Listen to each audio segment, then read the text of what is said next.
book has been deregistered from approval. Member for Westlands.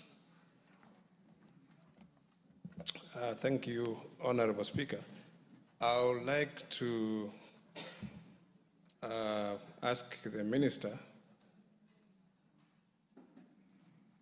Bwana CS, we have these teachers who are employed by the Board of Management,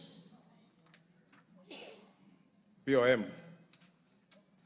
So sometimes when these teachers are absorbed by TSC, why is it that when they are absorbed by TSC, they are posted outside the jurisdiction where they have been operating? They are not even allowed to be posted back to the schools that have actually been supporting them.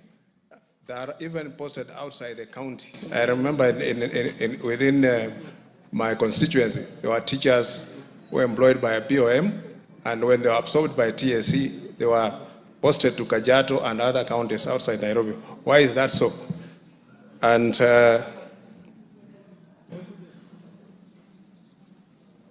Bwana CS, then the GSS, there are some schools that have got more children in this junior secondary, and you find that the teacher, the ratio teacher to the pupils, to the students, is like some schools just have about 1 or 2 teachers. How do you ensure that these children will get adequate lessons from these teachers? Because I don't think 2 teachers can manage to handle 200 students alone. Thank you. Yes, yes, Ferdinand Wanyonyi, and you'll be the only joyrider to that. Yeah, on question number 4, the CS, you have said it's illegal for schools to have lessons over the weekend. Bwana CS, I don't know why it should be illegal, because there is also a catch-up. Just in case there's a problem, maybe the teacher was sick or something like that.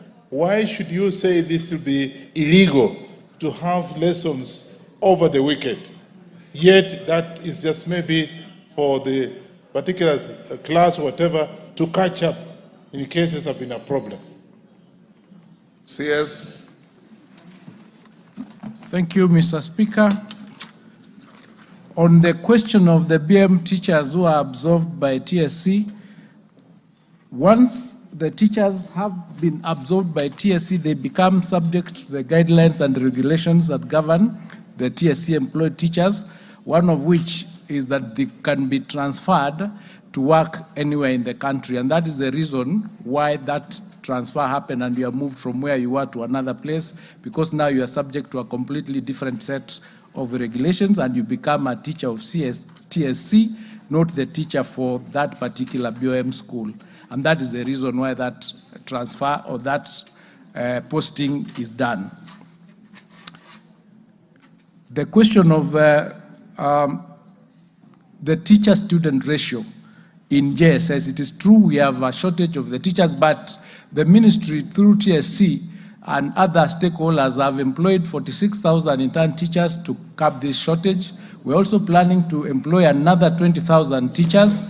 And during the month of December, TSC and other multi-agency organizations will be retooling the existing teachers so that they are trained well enough to be able to take up the lessons that are required for grade 9 in the junior school, so that that gap is reduced. But the reason why we have those shortages is because of financial constraints, and as we keep getting budget, we'll keep increasing the number and reducing the gap of the teacher-student ratio.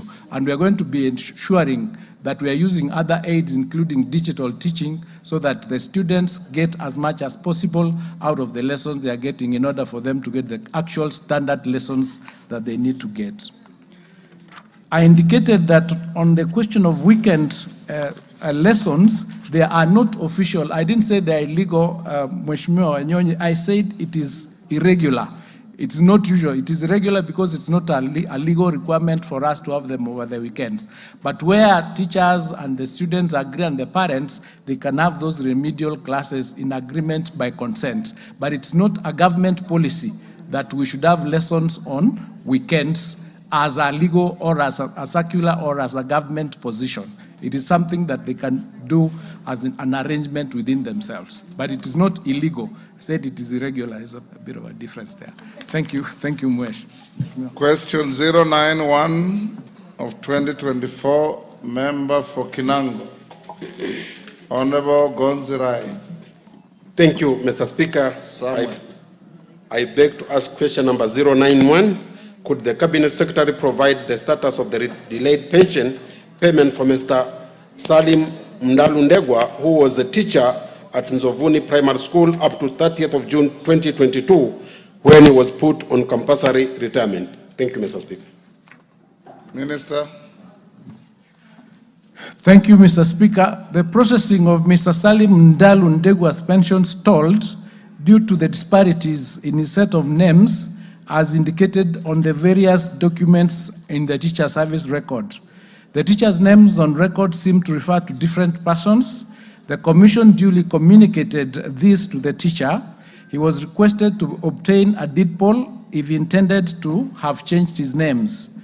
It is noted from the record that the teacher's documents bear the following different sets of names: Salim Mndalo as one set, Ndegwa Mundalo as another set, Mundalu Chirunga another set, and lastly Mundalu Salim Ndegwa Chirunga, respectively. These disparities were noted on the academic and professional testimonials, as well as the old generation identity card that particular teacher used. A reminder was sent to the teacher via a letter dated 15 February 2024 to submit a deed poll in order to regularize his names. However, to date, that teacher has not submitted the same to facilitate the finalization of his claim. A copy of the letter to the teacher is provided as annexure number 2. Thank you. I submit. Gonzirai, I think that is very clear. Do you have any supplementary? It is very clear, but what is actually bothering me is that on 6th of February 2024, I wrote to them requesting if there was any problem. Today I'm being told they wrote on 15th and the teacher has not received that letter. Currently he's in hospital. So if I could just get a copy of that letter, I could just facilitate the deed plan for the exercise to be expedited. Thank you. Provide the details to... We'll provide the details before we leave. Didoraso.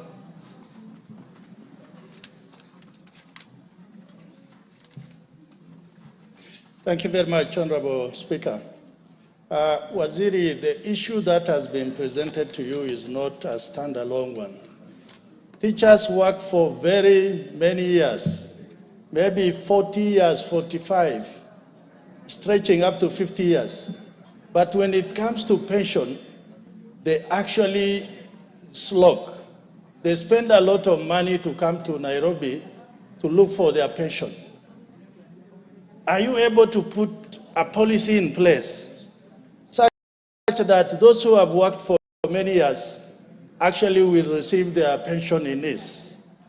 Thank you, Honorable Speaker. I'm discouraging many joyriders, but as give him give Honorable Melemba the mic. Thank you, Honorable Speaker, and I conform. The question, the way it has been answered, looks very simple and easy.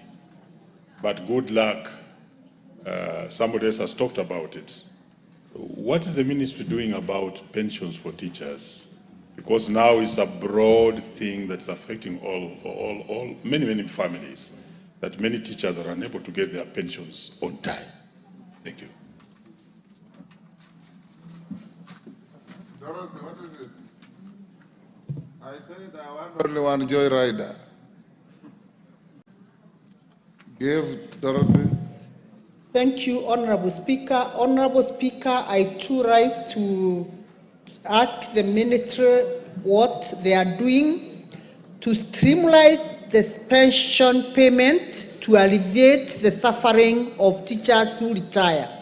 Honorable Speaker, it is evident that, as it has been alluded, that teachers work for close to 40 years, and after retire, they languish, and some of them eventually die even before receiving their pension payment. Thank you, Honorable Speaker. Minister.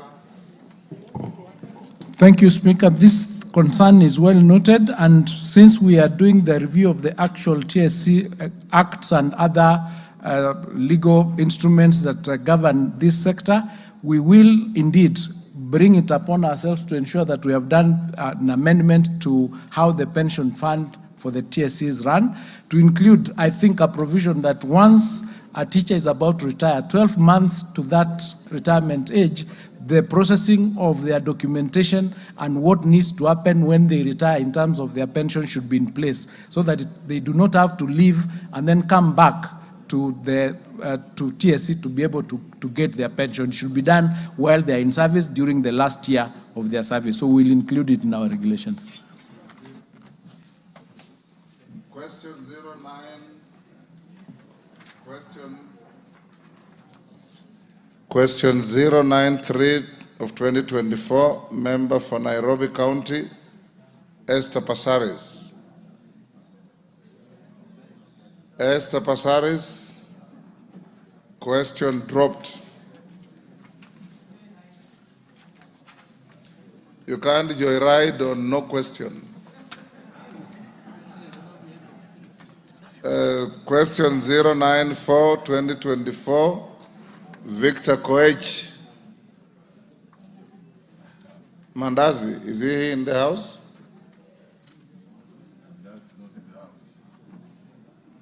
Honorable Victor Koech of Chepalungu. Question dropped. Question 096 of 2024, member for Nyeri Town, Duncan Madenge.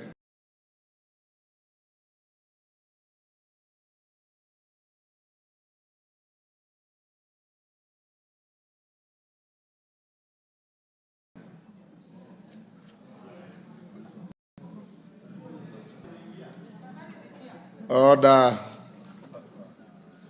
Honorable Madenge, question dropped.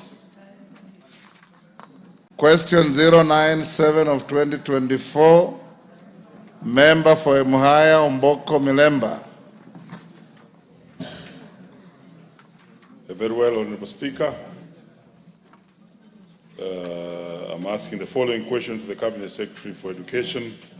Will the Cabinet Secretary explain why the Ministry is yet to provide authorization for purpose of conducting fresh parent associations election in various counties and sub-counties? Parent associations.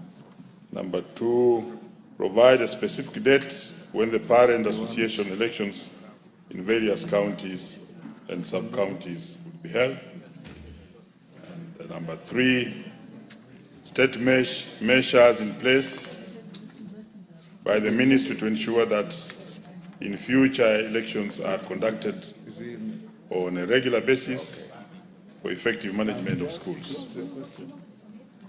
And further, is the Cabinet Secretary aware that a Teacher Service Commission was to do promotions of more teachers, but somewhat they have been curtailed by the Ministry of the Treasury to do what otherwise they would have done, because they don't need any monies from Treasury, but they just need to use their own monies, AA, to promote about 45,000 teachers. And you being the oversighting ministry, you could make a comment on that. Thank you, Honorable Speaker.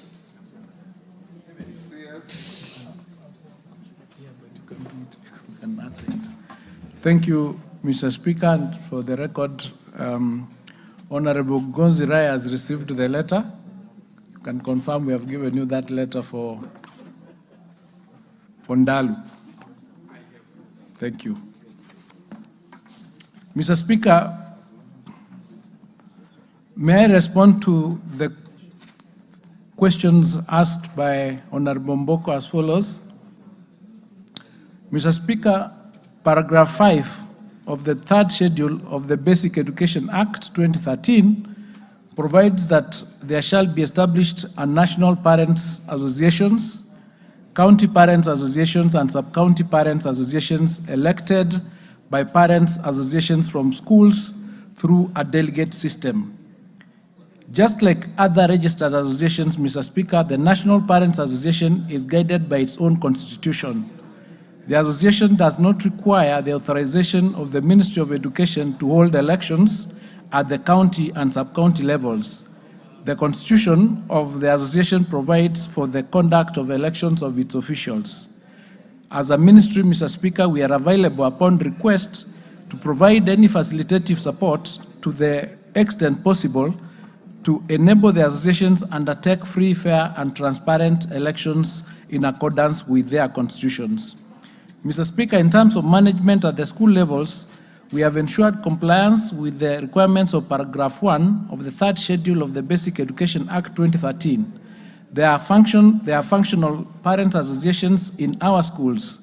Parents are also represented in the school's boards of management as required by Section 56, subsection 1 of the Act.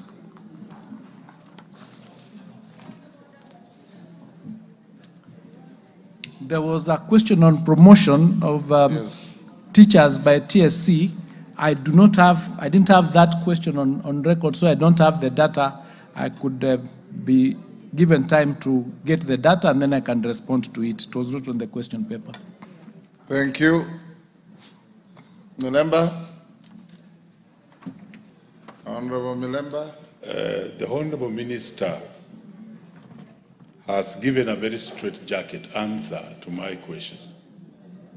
But Parents Association, Honorable Speaker, was actually supposed to be managed in a way that we have a safety valve in our schools. And it was the responsibility of the ministry to make sure that that organ is operating, because originally we had several of them and were competing against each other in a way that education was not running properly.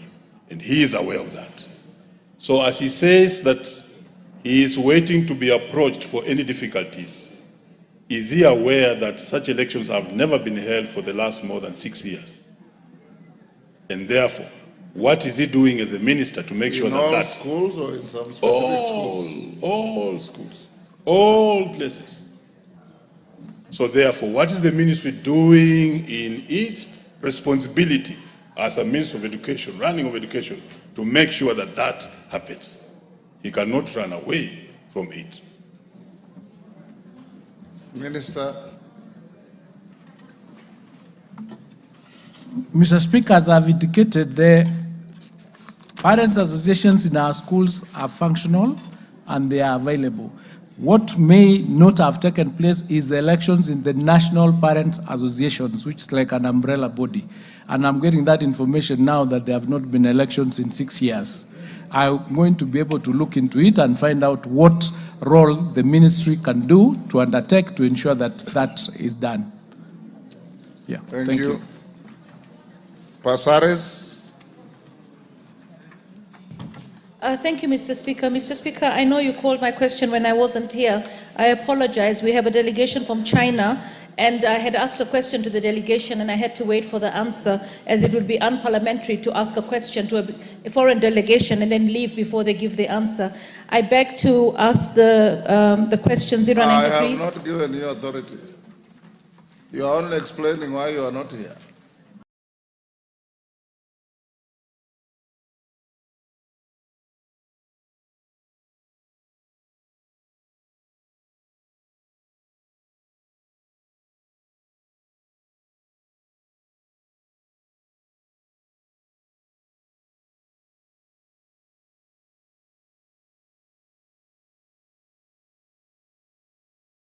Yes, Mr. Speaker. And Mr. Speaker, you know that when we come with these questions, because we change... Include provision for hardship allowance to technical, vocational, hardship allowance to technical, vocational, education tech training tutors in Yata constituency, despite their counterparts employed by the Teachers Service Commission receiving such allowance? Thank you, Mr. Speaker.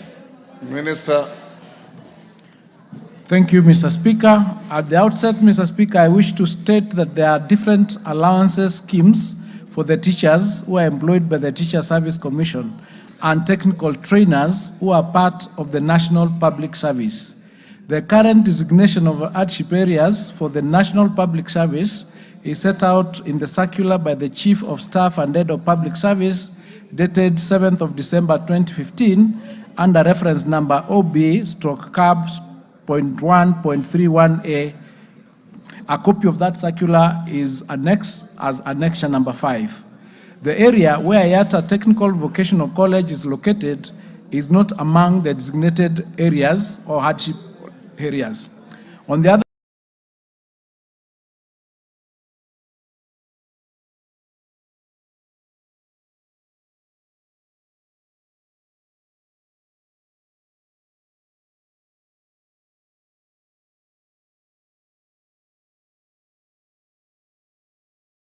and legal notice number 534 of 19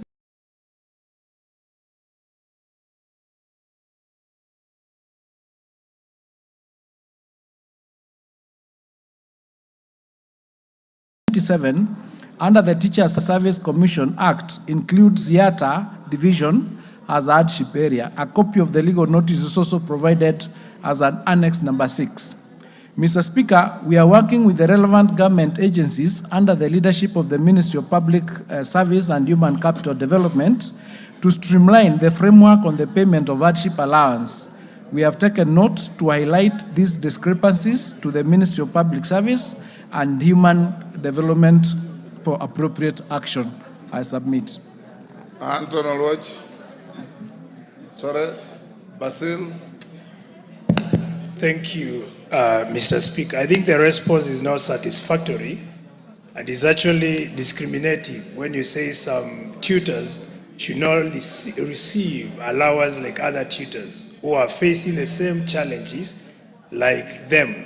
So I think the ministry needs to do some research to ensure there is parity when it comes to giving allowance to tutors. Mr. Speaker, I also have another question on the capitation funds. For 2023, there were arrears of more than 22% of capitation funds to my primary schools. So can the ministry explain why is it so? Number 2, now we are in examination period and my sub-account directors of education have no means of transport, Mr. Speaker, and I raised that question to the ministry. So can the ministry tell us whether they are going to give a vehicle for my sub-account directors to boost their mobility as they discharge or deliver services in the sub-county? Thank you. Thank you, Honorable Speaker, and in a related question, I think the Cabinet Secretary has a duty to let the members know what the general policy of the ministry is to ensure that TVETs, which this house every year allocates money to, and it's supposed to be a bridge between the universities and people who cannot make it to the universities, do not collapse. And I ask this because the Cabinet Secretary enlighten what the policy is generally to ensure TVETs do not collapse and that they get capitation like the universities. Thank you. Barto. Thank you, Mr. Speaker. I have a related question on TVET. I want to ask the Cabinet Secretary, when is he planning to complete Moiben School of TVET, which has been incomplete for the last 15 years? Members, I said only one joyrider. Now I see so many hands. Tuitum. Thank you, Mr. Speaker. The issue of undisabled allowance is a weighty matter in this country. In 2021, there was a tripartite task force that went around the entire country, mapping out regions that need to be included in the unsafe areas. Is the minister aware that that report has not been released yet? And why has it not been released? Because the task force involved the Ministry of Education, Ministry of Interior, and the TSC to map out new regions that require hardship allowance. And again, it is the civil service or civil servant within an hardship area who are supposed to be benefiting, not the categories, whether you are in TVET, you are a teacher, or you are in any other country. Thank you. Yes. Thank you, Mr. Speaker. To Honorable Basil's question on the question of capitation, the capitation is normally released based on the exchequer that is received, and it is distributed across the country to all the learners. And as I think I was here before and I indicated that there has not been a year when capitation has been released 100%. There's always a shortfall, and as a government, we try as much as possible to ensure that what we get, we distribute it evenly across the country so that as many children as possible can get to school. In terms of the hardship question, hardship area question, and I can answer that generally, is that it is true that there are discrepancies on how the issue of hardship is determined. In fact, the other day I was in Rabai, which is a hardship area. It is also not registered as an hardship area. So as a ministry, what we've done is do a document, and we are presenting it to the Ministry of Public Service in order for them to harmonize the hardship areas, because like in Yata, you'd find the TSC are determined as hardship, and then the trainers are not hardship because they fall in the civil service. That is not right. So we are working towards harmonizing that whole area of the issue surrounding hardship so that it is harmonized, it is determined, it is clear, there is clarity around it. So we are working towards ensuring that it is harmonized. On the question of Moiben, the challenge that has been there is a question of getting funds for the infrastructure. We have a number of institutions that are incomplete, and Moiben is part and parcel of that. So what we have done under the TVET department is to come up with all the register of all the TVETs that are not complete and work out how much money we require in order for them to be completed. And we're going to be presenting this, and hopefully this house will allocate resources so that we can complete those particular TVETs that are not completed, even as we do the new ones. And in terms of the non-remittance of capitation to TVETs, just like in universities, that issue has been addressed. I came into office and I found it was an issue, and we addressed it, and now the resources are released at the same time as when we are releasing the university capitation. So like now we are releasing the ones for the universities, and we are releasing together with the ones of TVETs because they face the same issues. So it's already been addressed. Thank you. Which one has India answered? What? By sub-county directors of education that are mobilized. Oh yes, thank you. Thank you. Quite recently, we got resources to do 2022, I think 2023, we got resources to buy some vehicles for sub-counties, and they were distributed and they got finished. So we are coming back again to request for more resources and more budget to ensure that at least each sub-county has a means as a vehicle. So the challenge that we have is not that we do not want to give them vehicles, the budgetary limitations. But once we buy, we continue allocating them, and we are reducing the number. So it is in the pipeline. Thank you. Thank you. Question number 099 of 2024. Member for Kibwezi West, Mwengi Mutuse.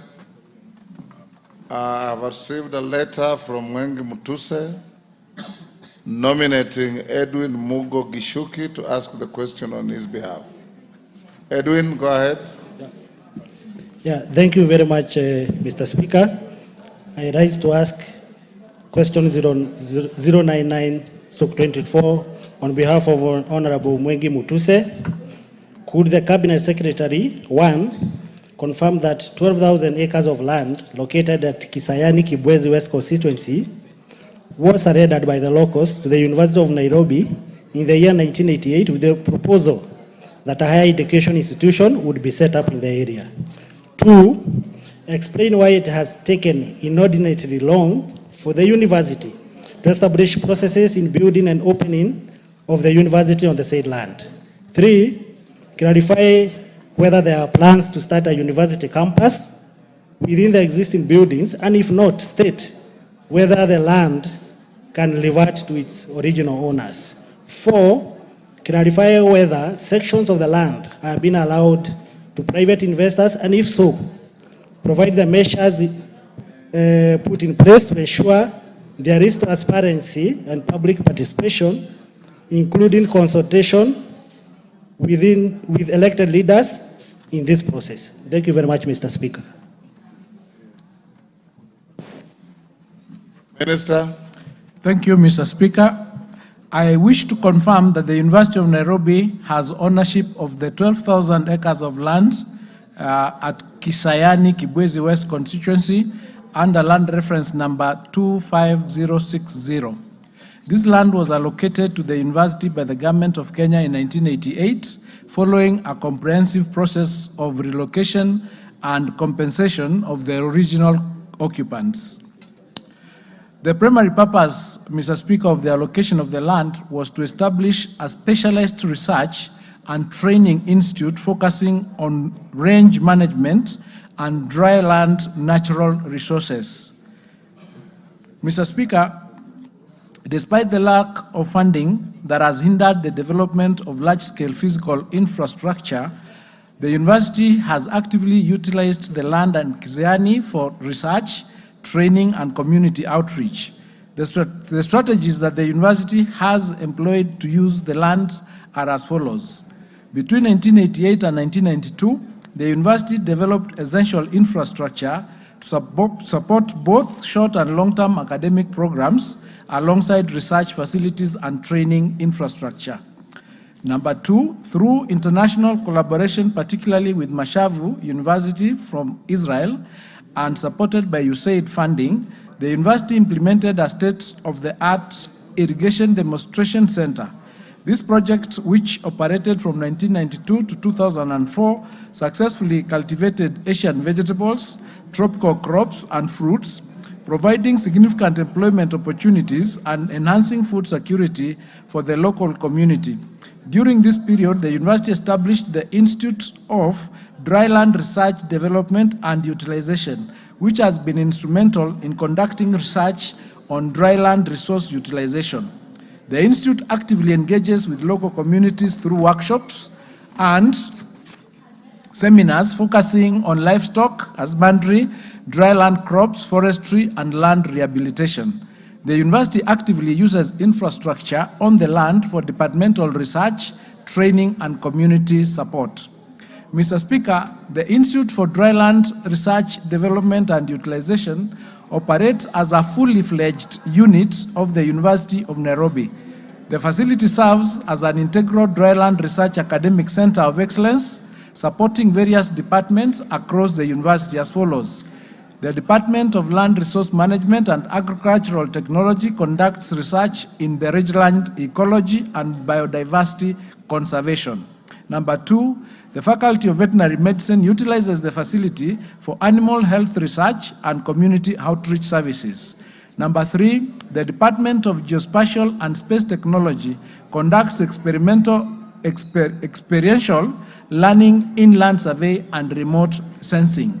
Number 4, in collaboration with the Kenya Meteorological Services and the Ministry of Environment, the Department of Geology has established a seismology center for monitoring seismic activities. And number 5, the Department of Chemistry conducts significant research on ethnomedicinal plants and herbs. Mr. Speaker, the Institute maintains a comprehensive demonstration field where the university promotes livestock management, agriculture, dryland pasture production, and horticultural crops. The seemingly undeveloped portions of the land serve a crucial purpose in ecological studies and biodiversity monitoring and conservation. The land is therefore under active utilization. The original owners were duly compensated and resettled in Masangaleni, and therefore there are no grounds for reversion of ownership. Going into the future, Mr. Speaker, the university's master plan envisions the advancement of the Kisayani site, Mutomo, Kitui, Kabati, Migwane Road project. The university has current partnership with the Kenya Forestry Research Institute and the International Institute of Tropical Agriculture, which advance the university's research objectives. KEFRI conducts valuable research on Vokensil, benefiting dryland communities, while ITTA supports the Kibwesi Entrepreneur Youth Group, providing crucial agricultural entrepreneurship training. The university has also partnered with the Utafiti Day Boarding Primary School, which occupies a portion of the land. The land occupied by the school is not used for any private activities and does not affect the university's development. I submit. Thank you.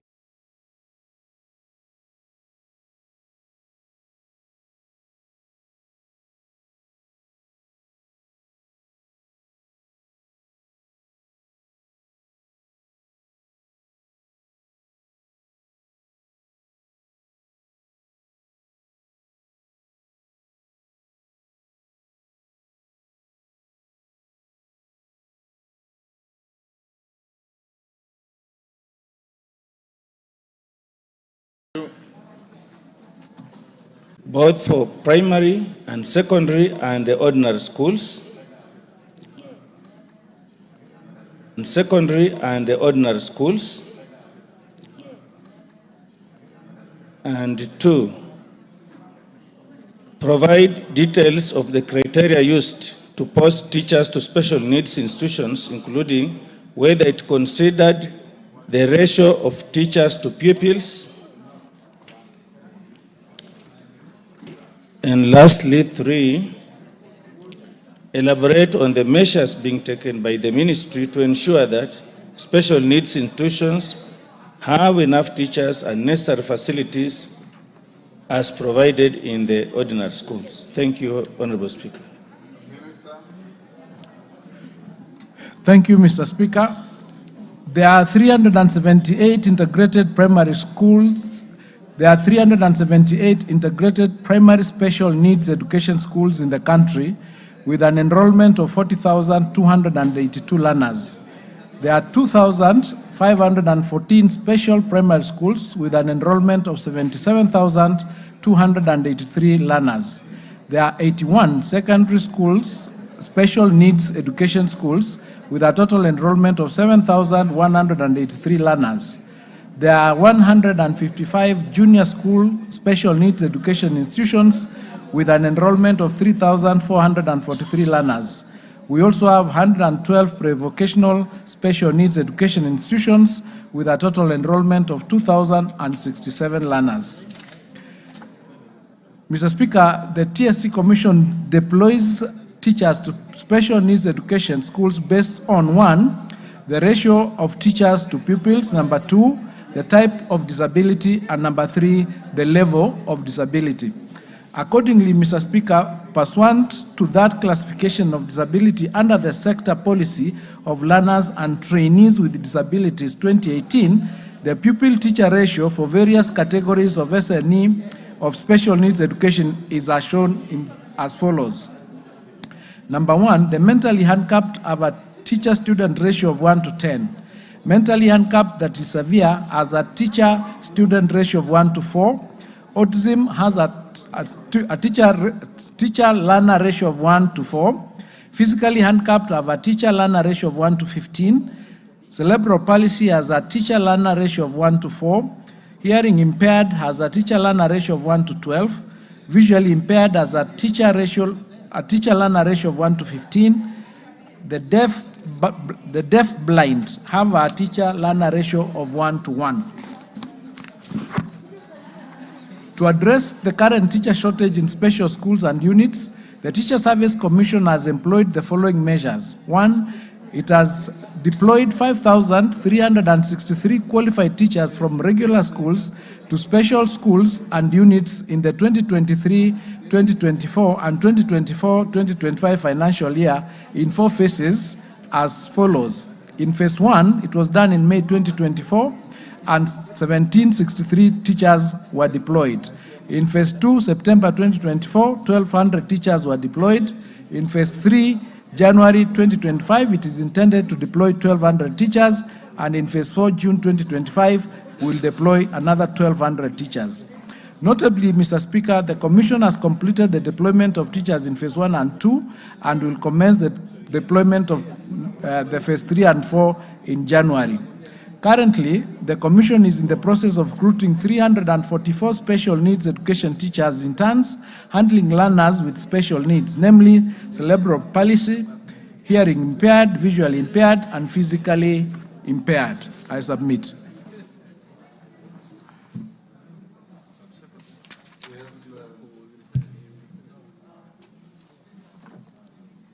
Yes, Odinga. Thank you, Honorable Speaker. Honorable Speaker,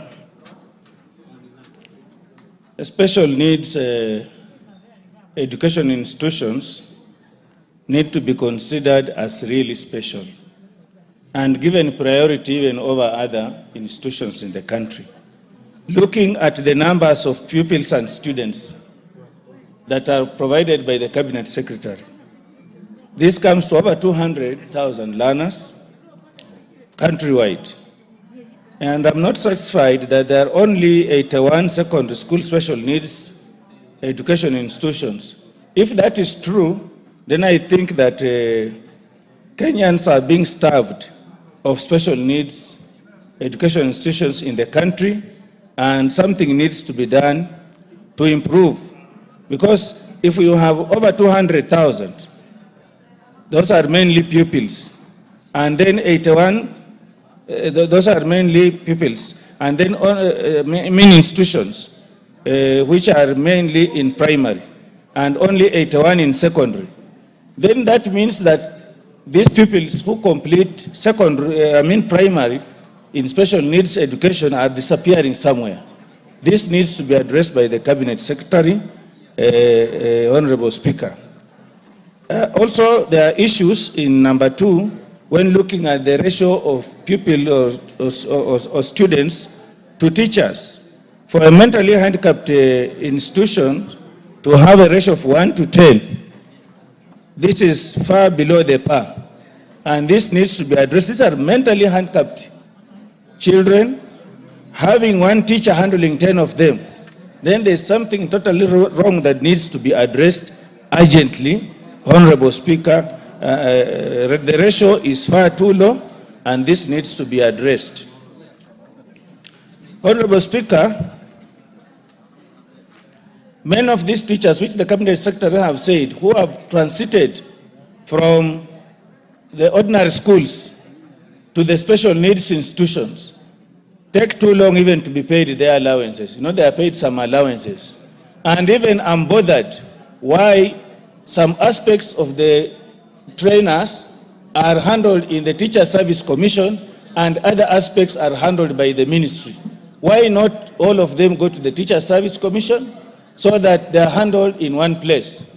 Because issues like approving and moving them from the ordinary schools to the special needs, the issues are handled at the ministry, the budget is being handled at the ministry. So there is an issue that needs to be addressed here to make sure that these teachers are supported. They are given their allowances. You can imagine the children they are handling. They take them to sports, they are teaching them throughout, and then they are not given their allowances on time, and even their payment, Honorable Speaker, is low. The aids, teachers need them, the assistive devices, they also need them. Instead of, Honorable Speaker? you are supposed to seek a clarification on the answer as given, but you are now debating. I'm most obliged, Honorable Speaker.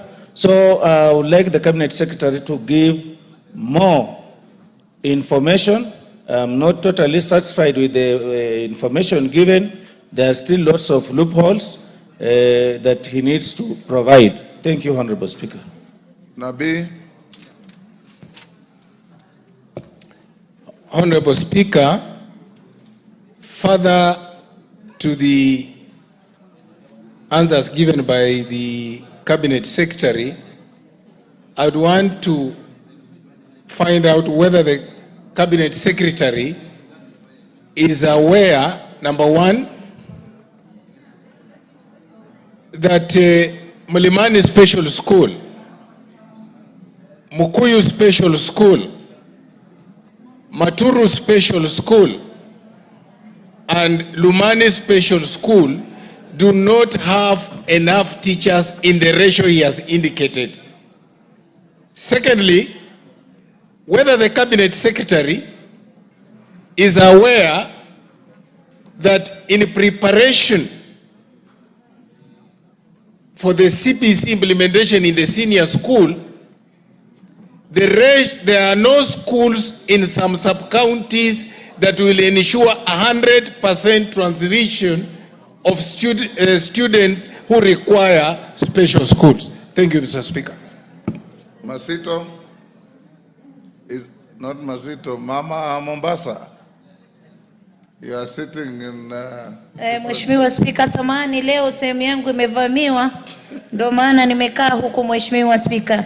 Mheshimiwa Spika, ningependa kumuuliza Bwana Waziri, kwa nini walimu wengi wamefanya kazi muda mrefu bila wao kupata promotion, Mheshimiwa Spika, na kisha kuna ile pesa ambao wanafunzi wanalipishwa wanaita ya wanahitaji ile pesa, samahani, remedial. Unapata mwanafunzi amelipa school fees yote lakini anafukuzwa nyumbani kwa sababu ya remedial. Hii pesa ya remedial, Mheshimiwa Waziri, imekuja kusaidia kitu gani na mbona lazima watoto walipe, Mheshimiwa Spika?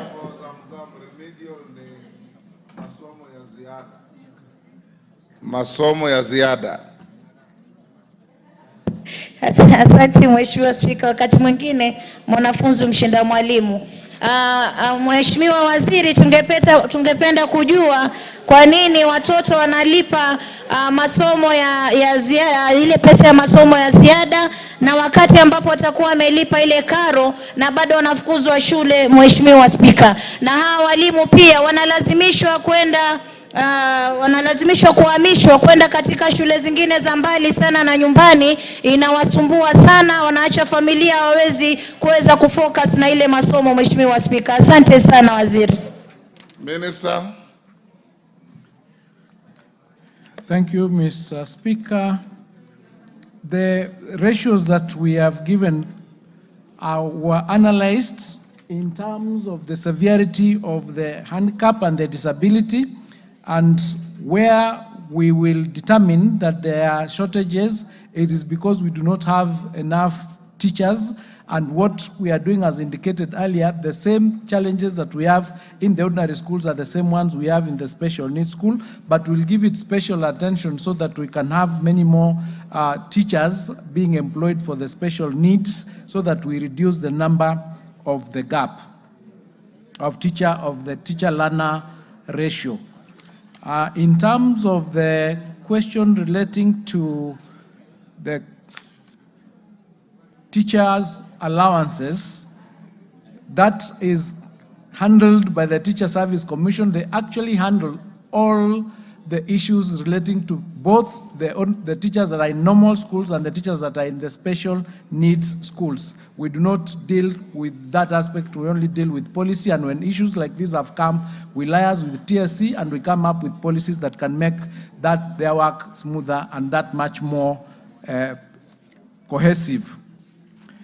Now, in terms of the schools that Honorable Nabi has indicated that they do not have the the teacher-learner ratio that I have indicated, I don't have the details at hand of the numbers and the data, but once we determine, then we'll liaise with TSC to see whether there is something that can be done in that space. I don't have the actual numbers for those particular schools. That is Lumani, Makuyu School, and Mulanyu Special School. So we'll look into it and get the data so that we can be able to assist and work with TSC to see what can be done, especially in the 20,000 teachers that are going to be employed. We see whether we can have some done for that space. The question of 100% transition, It's the same thing that we are working on. As you are aware, we are doing a transition right now, and we are preparing the various classrooms, etc., to ensure that our students have transitioned seamlessly so that they can continue with their studies. So we are looking into that particular sector, and we are ongoing doing the infrastructure development.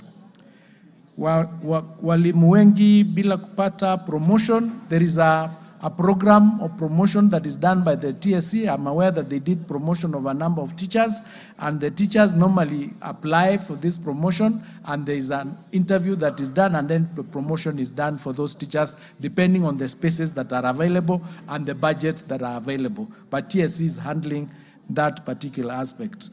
Remedial school fees, masomo ya kurekebisha, za ziada, those are unauthorized levies. They are not approved by the ministry, and where we get to know that this is happening, then we take action on those teachers. No parent is supposed to pay remedial fees or remedial levies. They are irregular levies that are not authorized by the ministry. I submit. Thank you. Angela, what is it? Thank you, Mr. Speaker. Mr. Speaker, the government wants 100% transition to high schools. And Mr. Speaker, you find that the government pays the capitation for each student. But teachers have put up levy about 10,000, 6,000, 12,000 that they buy food that students must eat in school. They send away these children, they don't learn, they are forced to pay whether they ate or they did not eat. This is the money that makes our students drop out, Mr. Speaker. What is the minister doing to stop these other levies, extra levies that are levied against our students? And Mr. Speaker, we also passed a motion, and the Committee of Implementation was answered by this ministry that no school will be allowed now to sell uniforms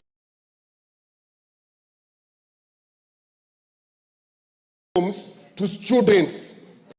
Already I have a letter from one of schools in Bungoma where the teacher, the head principal, has written that each student must come and buy uniforms again from the school at a very exorbitant price. Minister. Thank you, Mr. Speaker. As I've indicated, those extra levies, those extra amounts that are being charged by teachers or by principals, those issues relating to uniforms being directed by principals to be purchased from specific areas, all those are irregular and unlawful. And once the ministry gets information on it, we take action on those principals immediately. There is no reason whatsoever for them to levy extra levies that we've not authorized, because then it brings a bit of a problem. Thank you. Member for Madare, Anton Oloch.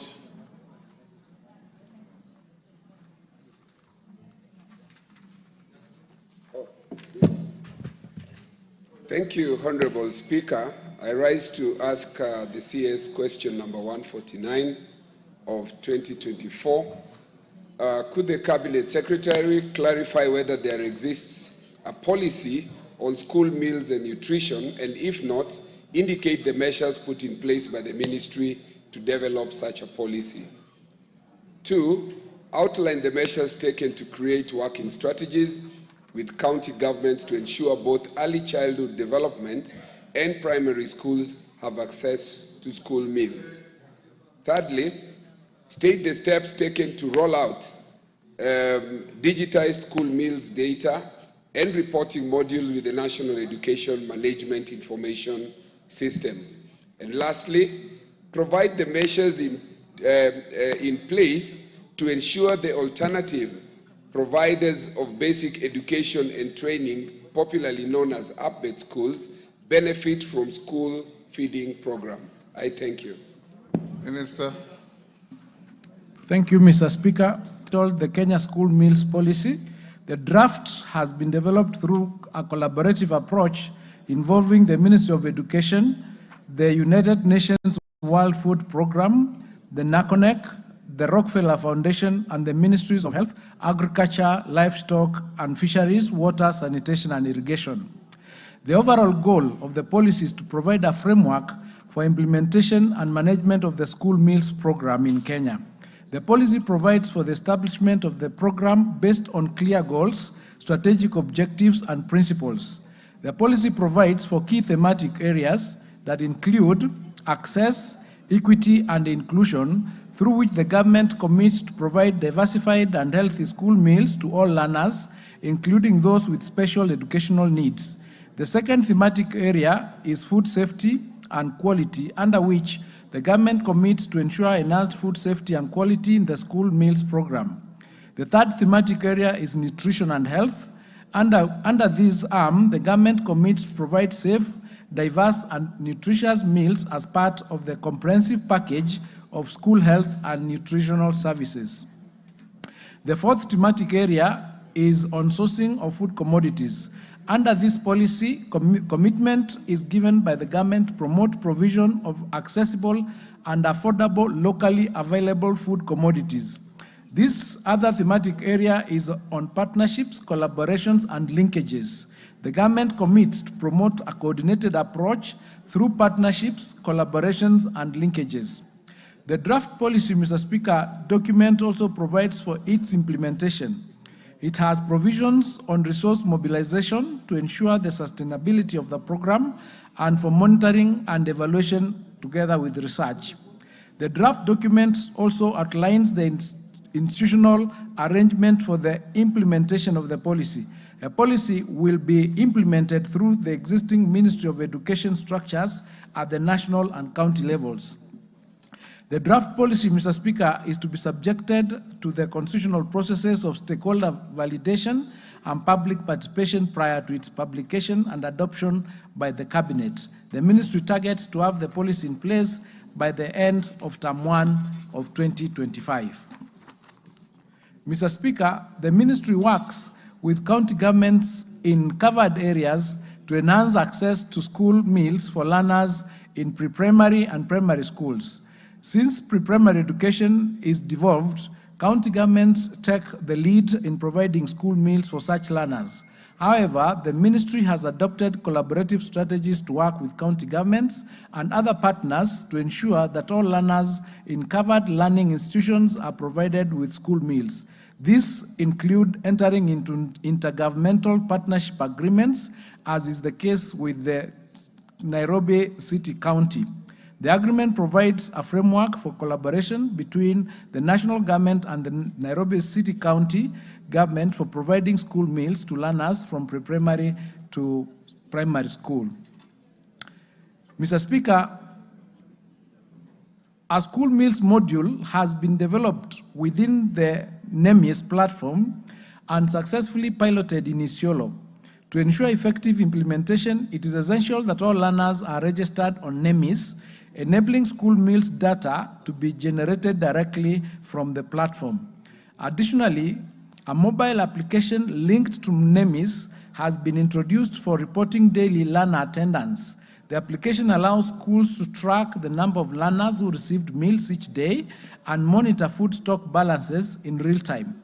Head teachers and school meals program coordinators in Garissa, Wajir, Mandera, Kwale, and Isiolo have already been trained on using the NEMIS school meals module and the mobile application, ensuring readiness for full implementation. Plans are also in place to ensure that digitization is implemented in all our counties benefiting from the school meals program. Mr. Speaker, the alternative providers of basic education and training schools institutions in Kenya provide education for students who may not have access to mainstream schools, often due to socioeconomic and geographical difficulties.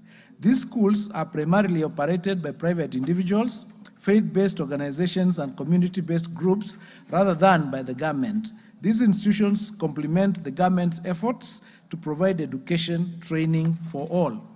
Mr. Speaker, ABET schools typically serve communities in the urban informal settlement areas within the cities, towns and former municipalities. It is mainly in these environments that ADVERT institutions have emerged as viable options of responding to educational needs of children, youth, and adults who are unable to join formal education institutions. Currently, Mr. Speaker, there is no legal or policy framework for the Ministry of Education to provide school meals to learners in ADVERT institutions. The current budgetary provisions is also limiting in terms of the scope that the school meals program can cover. Currently, the school meals program covers a total of 2.6 million learners in 8,185 schools across the country as of 2024. This extends over 26 ASAL counties and informal urban settlements. It is also important to note, Mr. Speaker, that the budget for school meals this financial year was reduced to 3 billion from Kenya shillings 5.4 billion in the year 2023-2024. An expansion of the program will necessarily require additional budget. I submit.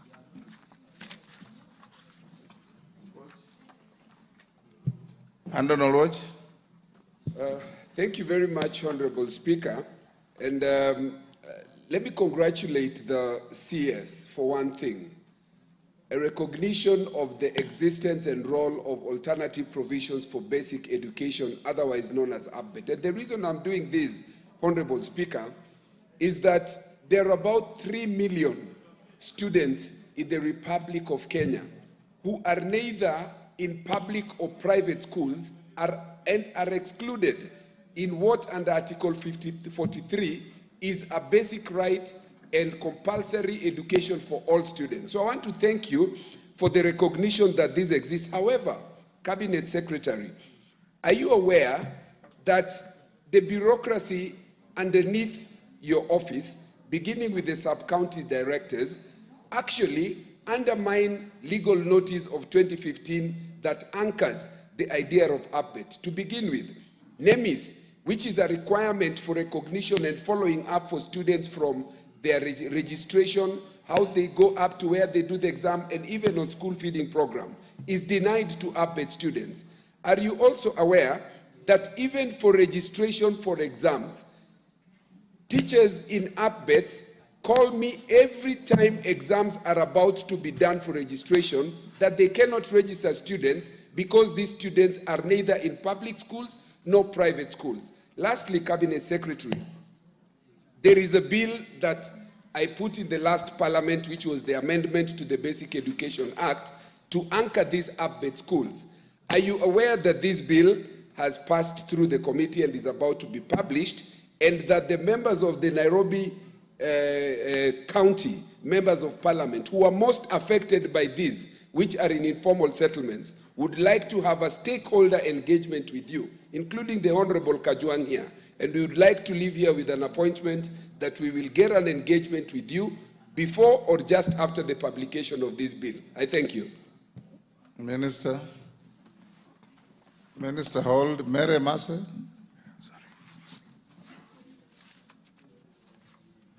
Thank you, Speaker. It's good that you've given me before the Minister responds, because it's related to questions that have been raised by members. Honorable Minister, I put it to you that all directives by the ministry to schools are disregarded.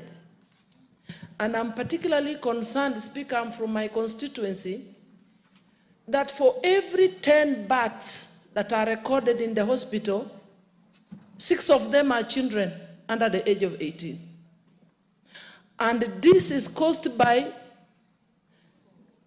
children being sent home and spending most of the time at home because they have not paid for feeding program. They have not paid, and some of them, their homes are next to the schools. They can literally walk home, go eat, and go back. But they are forced to pay the money. You have to pay that money even if your home is next to the school. So when kids are sent home for school fees, spend most of the time at home, then we're expected to have so many child mothers, because these are children bearing children. So it is a concern to us. The ministry has to do something about when you give directives, you must have a system of compliance to ensure that the schools, the teachers are complying. so that our kids stay in school. Thank you. Yes, Kajwang. Yeah, Mr. Speaker. Give Kajwang the mic. Mr. Speaker, first allow me to congratulate the CS for his intellectual honesty to admit some things which have not been admitted in his docket ever before, including this issue of alternative basic education. This is a bold step that the ministers before him and the operatives under him have never embraced. And now, Mr. Speaker, as he speaks, this is in the whole of Nairobi and in the whole of informal settlements. This is the bedrock of how our learners get education. Mr. Speaker, just to put my friend here in order, Mr. Speaker, the issue of the publication is not in his hands. The issue of the publication of the bill is in the hands of yours truthfully, the Speaker, sir, of this House. So, Mr. Speaker, probably you will fast track that publication so that we engage robustly with this minister to create a policy for the alternative. Thank you. We'll do so. Thank you. Minister. Thank you, Mr. Speaker. Article 43 and 53 of the Constitution is a basic right that we are required to provide education to all the kids up to the age of 12. And so if we are not able to do that and somebody else is doing it for us, it is upon us to ensure that we recognize them and we give them the support they need to ensure that we are actually doing what we are supposed to do for the purposes and the interest of those children. So as you do the bill, we are also going to look into in our ministry to see whether it is also time to create a directorate that will be responsible for that particular sector so that all the answers and the issues can be dealt with just like we are dealing with any other students. So I'm with you on that one and we'll be on top of it. On the question of the feeding, the school, you know, these lunch fees, these are unauthorized. They are unauthorized levies. In fact, the particular policy in the ministry is that children are allowed to carry lunch or go back home for lunch, or if they do not want to eat lunch, they don't need to be forced to pay. So anybody forcing them or sending them home because they've not paid, it is an illegality. And we've taken the bold decision that going forward, and I did indicate here earlier when I came, that we'll be moving some of these violations, some of these disobediences into levels that they would be criminal. That's why recently when we were saying that if you are caught doing something, you'll be punished and not just transferred, not just told, given you have committed an illegality in one school, then you are moved to another school, like that other school, it will be all right for you to go and do another illegality there. You need to be punished and ensure that you do not even work in the education sector ever again, so that we have a register of these wrongdoers where we need to check, akin to, when you are getting a compliance certificate or something, so that we can clean this sector. We are willing, we'll bite the bullet and make the decisions that need to be made so that we do right by our children. Thank you.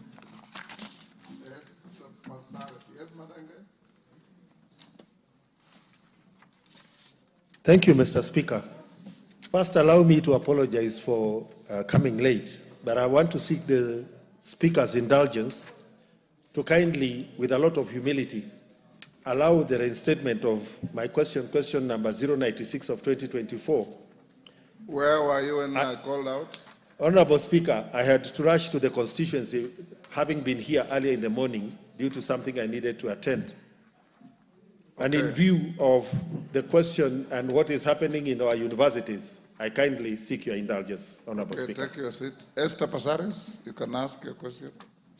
Thank you, Mr. Speaker. Mr. Speaker, I rise to ask question number 93 of 2024. Could the Cabinet Secretary provide details on the status of implementing the House resolution regarding the standardization of uniforms across the country to be based on the level of education.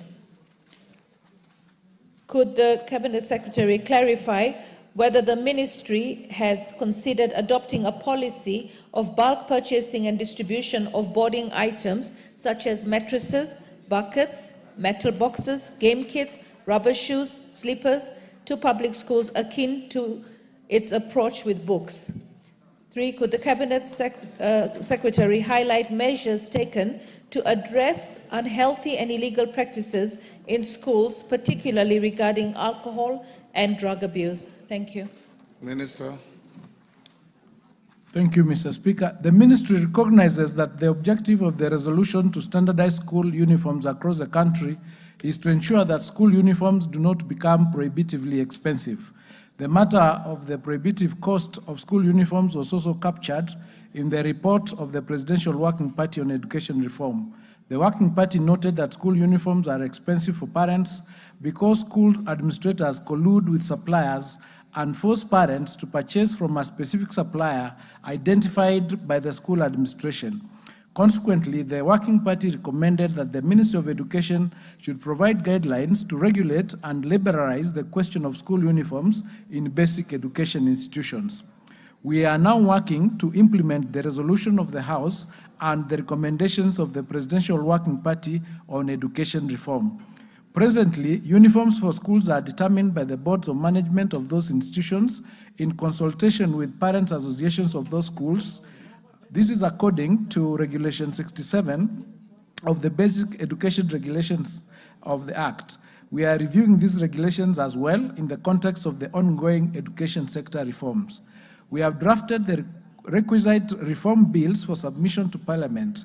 We are now developing draft regulations. This review will require us to consider and balance various factors, such as the need for standardization vis-à-vis the role of the school uniforms as a unique identifier and marks of schools' tradition and history. Some uniforms are also sensitive to climatic conditions in certain areas and specific cultural and religious contexts. In the meantime, as we work to provide an appropriate legal and policy framework, we are already implementing measures to ensure that school uniforms are not prohibitively expensive. By a circular dated 30th of May 2023, under reference number MOE headquarters /3/13/3, regional and county directors of education were directed to ensure the stoppage of practice where schools stock uniforms and compel parents to buy them, or direct parents to purchase uniforms from specified suppliers. We also note and process the names of non-compliant schools for necessary action within the provisions of the law. The ministry also issued a directive to school principals to the following effect. 1, no school will direct parents to any particular outlet for the purpose of purchasing uniforms, and B, no school will stock any uniforms and boarding-related items whatsoever. The guidelines for the implementation of junior secondary education are clear, and no learner shall be excluded from school for failure to afford school uniform, and that circular is annexed as annex number 3 in our written response. We wish to point out, Mr. Speaker, that under the current legal and policy framework, the scope of the government's role in free and compulsory basic education is limited to paying tuition fees. At the primary school level, the government provides capitation at the rate of 1,420 shillings per learner per year. The rate for junior school is 15,042 per learner per year, and the rate for secondary school is 22,244 per learner per year. Boarding items, Mr. Speaker, are not covered under this capitation by the government. Boarding costs are catered for by parents. In this context, it is the responsibility of the parents to buy boarding items such as mattresses, buckets, metal boxes, and slippers for their learners. The ministry ensures that the costs of these are affordable by prohibiting schools from requiring parents to purchase these items from specific suppliers or from schools themselves. The funds allocated by Parliament to the Ministry of Education are for capitation to support tuition-related aspects such as textbooks. This is why the centralized purchase of textbooks is funded by retaining part of the capitation to purchase textbooks and distribute them to schools. Mr. Speaker, We have implemented several measures to address unhealthy and illegal practices in schools, with particular focus on combating alcohol and drug abuse. These efforts aim to safeguard students' well-being, enhance the learning environment, and promote moral and social responsibility. Some of these measures include, Mr. Speaker, 1, creating a policy framework. The Ministry of Education has developed policies that outline guidelines for preventing and managing alcohol and drug abuse in schools. These include the National Guidelines for Alcohol and Substance Use Prevention and Management in Basic Education Institutions. Number 2, awareness and sensitization campaigns. The curriculum includes lessons on the dangers of alcohol and drug abuse, helping students develop resilience and decision-making skills to avoid these substances. The ministry also collaborates with organizations such as the National Authority for the Campaign Against Alcohol and Drug Abuse to raise awareness about the effects of substance abuse. Guidance and counseling programs in schools. Schools are mandated to establish or enhance counseling departments with trained teachers who can provide guidance on personal and social challenges, including substance abuse. Peer educators are also trained to support fellow students by sharing knowledge and experience, creating a supportive environment to resist peer pressure. There is also collaborative with the law enforcement. Schools work with local police to ensure rapid response to incidents involving illegal substances, including arrests of individuals supplying drugs to students. We also coordinate efforts between schools, law enforcement, and NACADA to identify and dismantle supply networks targeting schools. We have also another program, enhancement of monitoring and evaluation. Through our field officers, we undertake regular assessments in schools to evaluate risks and vulnerabilities related to substance abuse with actionable recommendations for improvement. The ministry has also a policy of ensuring that schools encourage students to participate in sports, drama, music, and other extracurricular activities that provide constructive alternatives to drug use. Emphasis is placed on nurturing students' talents and interests, keeping them motivated and less likely to engage in unhealthy behavior. I submit. Passaris. Thank you, CS, through the speaker. CS, I recently took a young girl to school who hadn't gone to school because she had no money, the parents had no money to buy uniforms. This was in a public school in Nairobi County. It cost 30,000 shillings, mattresses, blankets, everything for that family. So the transition is not happening at the moment. I was just wondering, the fact that you provide beds in the boarding facilities, can't you also provide mattresses? Because some of the children are buying 1-inch mattress, 2-inch mattresses, second-hand mattresses, and then they're actually ruining their backs for the future. So it becomes a health hazard. And when I talk about standardization of uniforms, if you look at South Africa, all the schools, they wear practically the same gray, black, simple dress and white shirt. Here we've made uniforms so complicated and very, very expensive. I was just wondering, in your opinion, as per your policy, because transition, we want 100% transition, is a family that is not able to buy uniform able to send their child to school with their home clothes? Because for me, I still feel that uniforms are very colonial. And most of the schools in America, in France, even in England, there are some schools that are not having uniforms anymore. Children go with their home clothes. So when a family cannot afford school uniforms, what is your policy on the child being admitted to school to study, whether she has uniforms or not? Because it's becoming prohibitive and it's denying the child transition into school. Thank you. Yes, Minister. Thank you, Mr. Speaker. As I've indicated, as a ministry, the policy is you don't send away students because they do not have uniforms.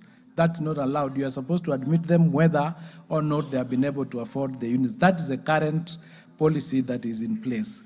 In terms of their standardization of uniforms, having one type of uniform across the country, that is a conversation, I think it's intended, it's a conversation that we are having. I think eventually we might reach there, but as of now, the various schools, through the board of management and through the parents association and the teachers, determine what they want for their particular schools, what uniforms they want for their particular schools. But maybe as a country, that's a conversation we have to move towards that bulk purchases or bulk organization relating, just like we moved from books. It took a long time to transition to it, to the bulk purchasing of books. So it's a conversation that we'll continue having to see how that will work. And I think the other question was, the other was just a narrative of something she did recently. I think it was a narrative, but thank you for that. Madenge. Well done. Thank you, Honorable Speaker. Honorable Speaker, could the Cabinet Secretary explain why undergraduate students and master students at the University of Nairobi Dental School are not receiving lecturers and lectures for orthodontics?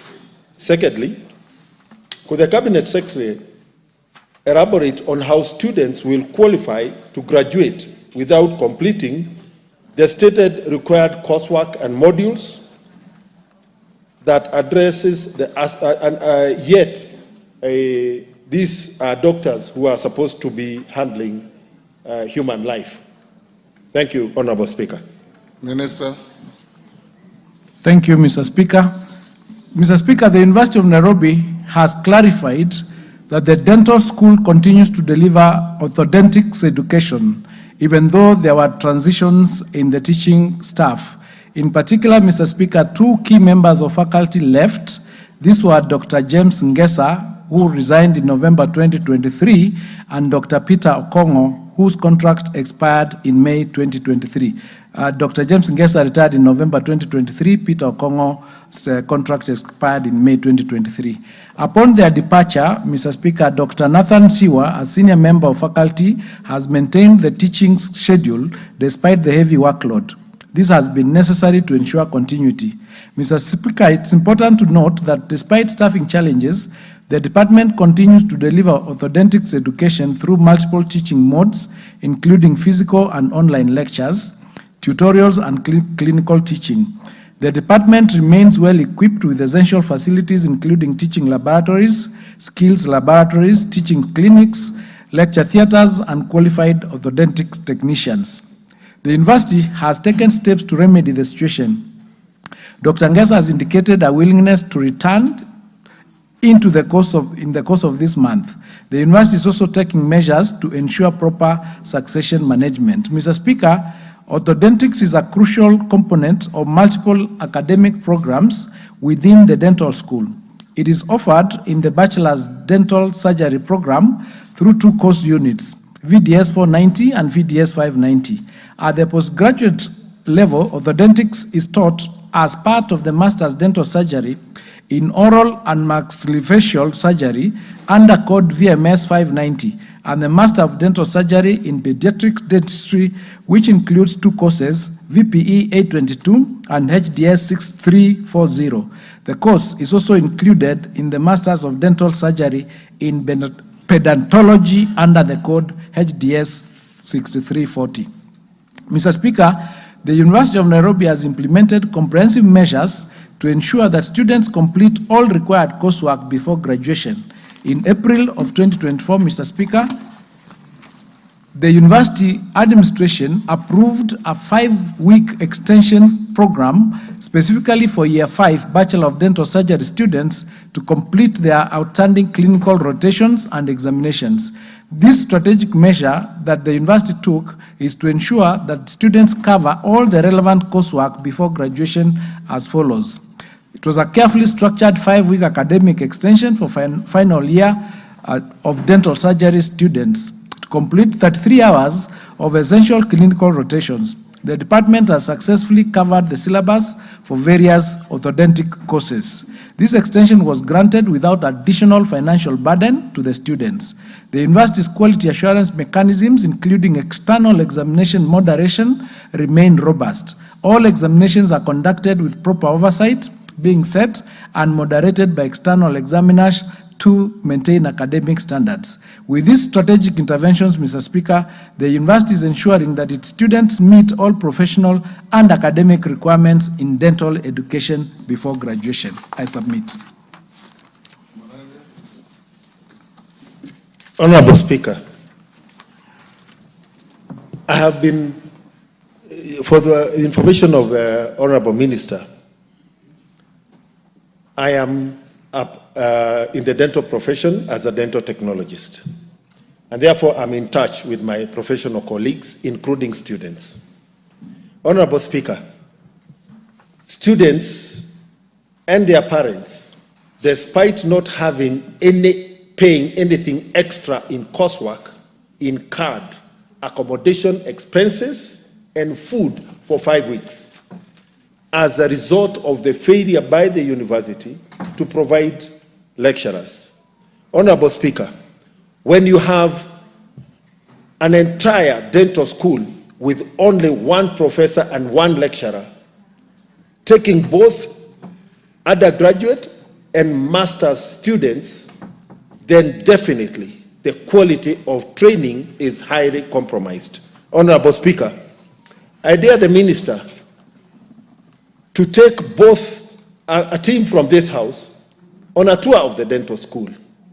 The dental units in the dental school are hardly functional, and therefore the clinical output in terms of the clinical hours and contact with patients are not being met. And Honorable Speaker, when we look at what is happening with Moi University, we do not want the same to happen with the University of Nairobi. Thank you. Yes, Kagusha.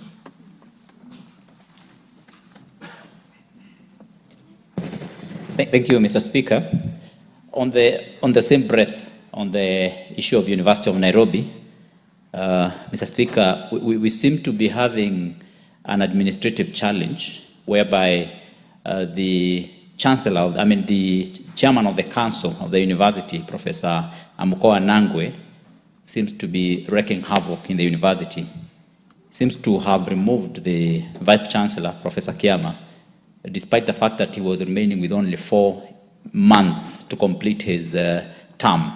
And of course, he wished to have the renewal of the same contract. But he was not only removed as a vice chancellor of the university, but his professorship as a faculty member in the University of Nairobi has also been revoked. Honorable Speaker, the Honorable CS should explain to us really what could be this bad that you sack or remove a university VC just about 4 months before his renewal, and then you go ahead to sack him as a professor of the university, something that is unheard of, that has not been seen before in this country. Honorable Speaker, the same chairman of the council has also transferred the many staff from that university as if he was an executive chairman. And yet, you know, he's not supposed to be in the day-to-day operations and running of that university. He has, for example, transferred the registrar admin, Mr. Benan Jogona, to Kisumu from a registrar position. He has also transferred the estate manager, Andrew Buka. Honorable Speaker, the University of Nairobi again, perhaps to ensure that the council chairman has an overriding say in that university, has ensured that all the senior positions in that university remain vacant.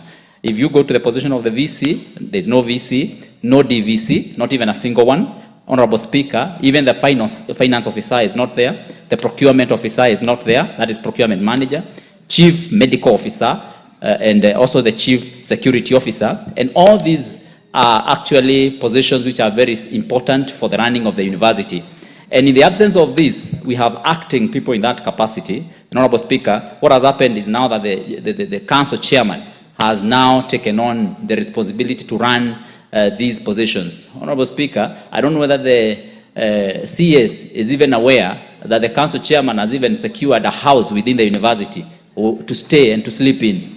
And where is the evidence for all this? Honorable Speaker, I can provide this evidence. I can provide this evidence. He has secured a house to sleep in the university.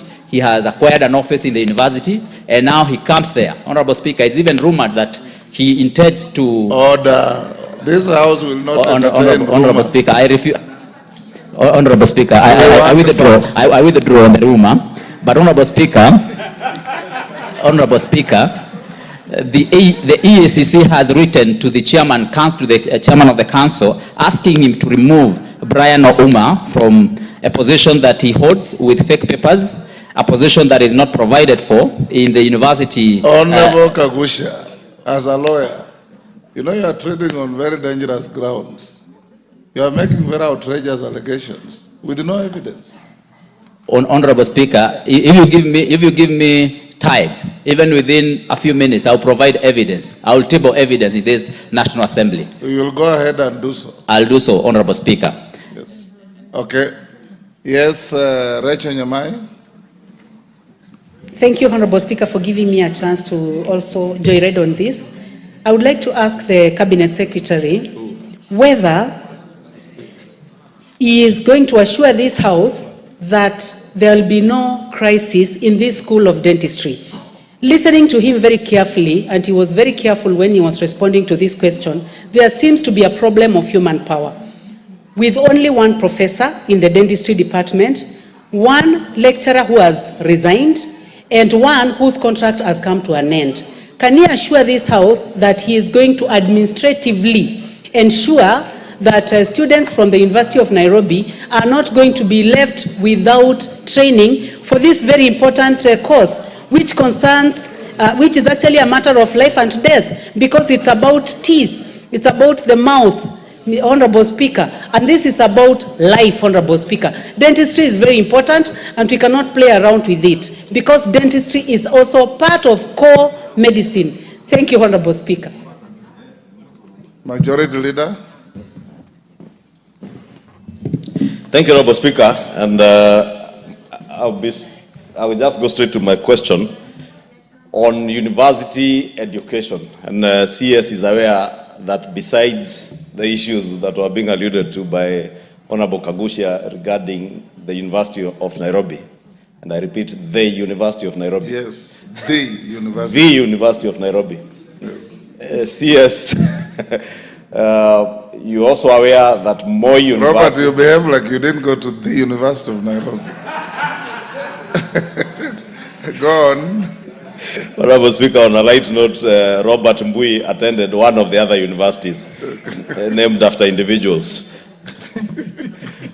I was telling CS is also aware that Moi University has been in a crisis for some time, and would want to hear what policy initiatives the CS and the ministry has put in place to ensure that, one, we have changed the funding model, and now universities have almost adequate resources. I say almost because this has just begun, but we are certain that they will have adequate resources now to be able to run their programs.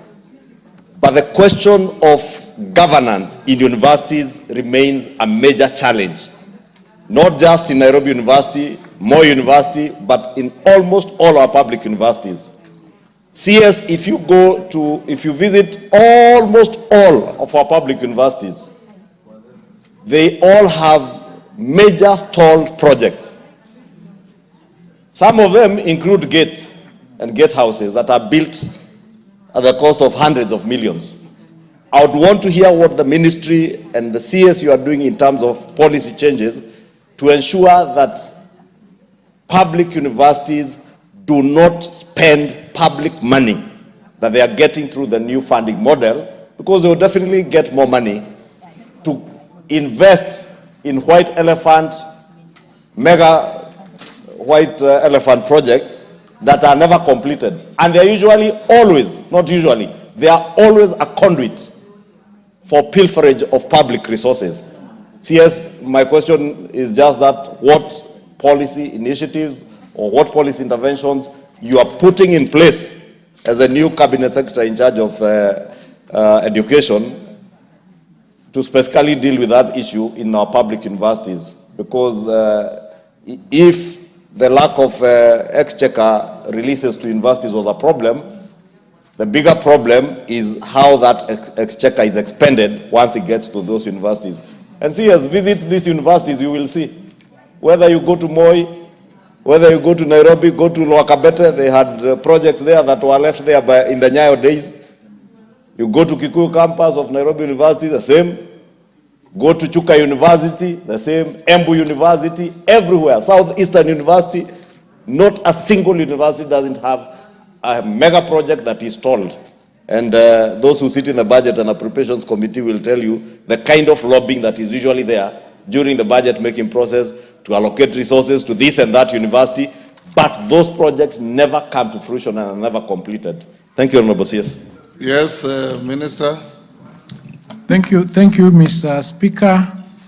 On the issue of the University of Nairobi Dentistry Unit, we requested for that clarification and we got that report about what they are doing vis-a-vis the challenges they had when the two professors left and what steps they are taking to ensure that there is continuity in the learning. With respect to the particular equipment and the particular laboratories that are dilapidated, this is a replica of almost everything that is going on in almost all the universities.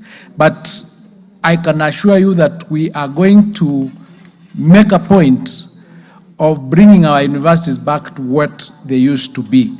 And I want to answer the question that was raised by Honorable Kagusha together.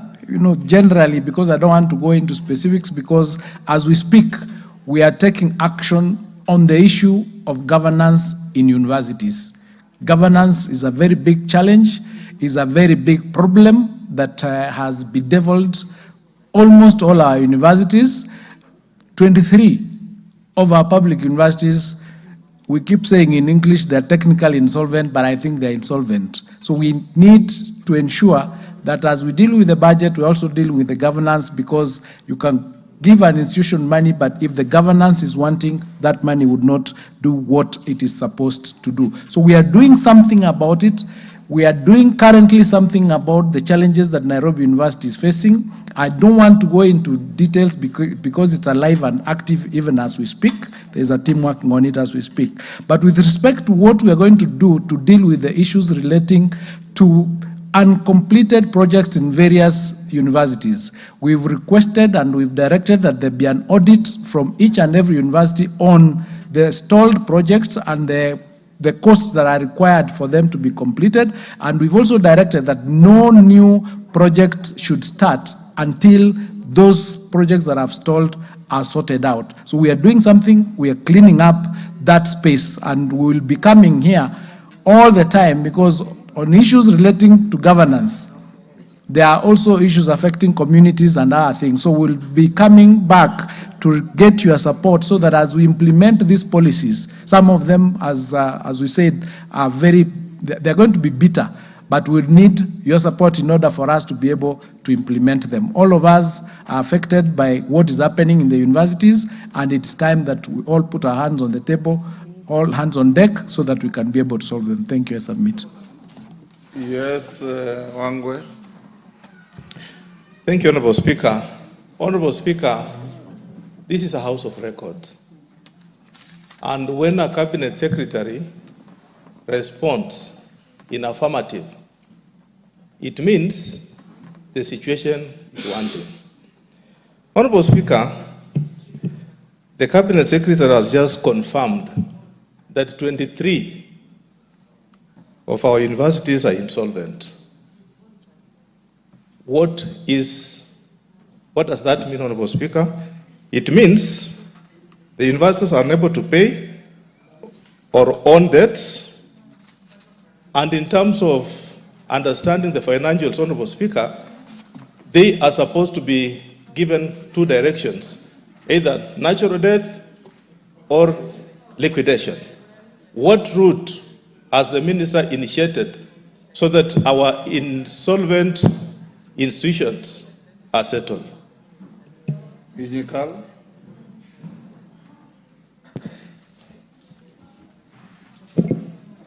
Dr. Nyikal. Thank you, Mr. Speaker, for giving me this opportunity. I would like to just bring the attention to the attention of the Honorable Minister that as the law stands now, with the Commission of University Education, the Medical Practitioner and Dentist Council actually do not go out to monitor the training of medical and dental students. And that work is left to the Commission of University Education, and I'm not so sure whether they have the capacity. How then can they pick in advance the problems that have been brought out by Honorable Madenge if the Medical Practitioner and Dentist Council is not doing what formally before the new law, the University Act came, was the practice? Yes, I want to close this. Gogoyo.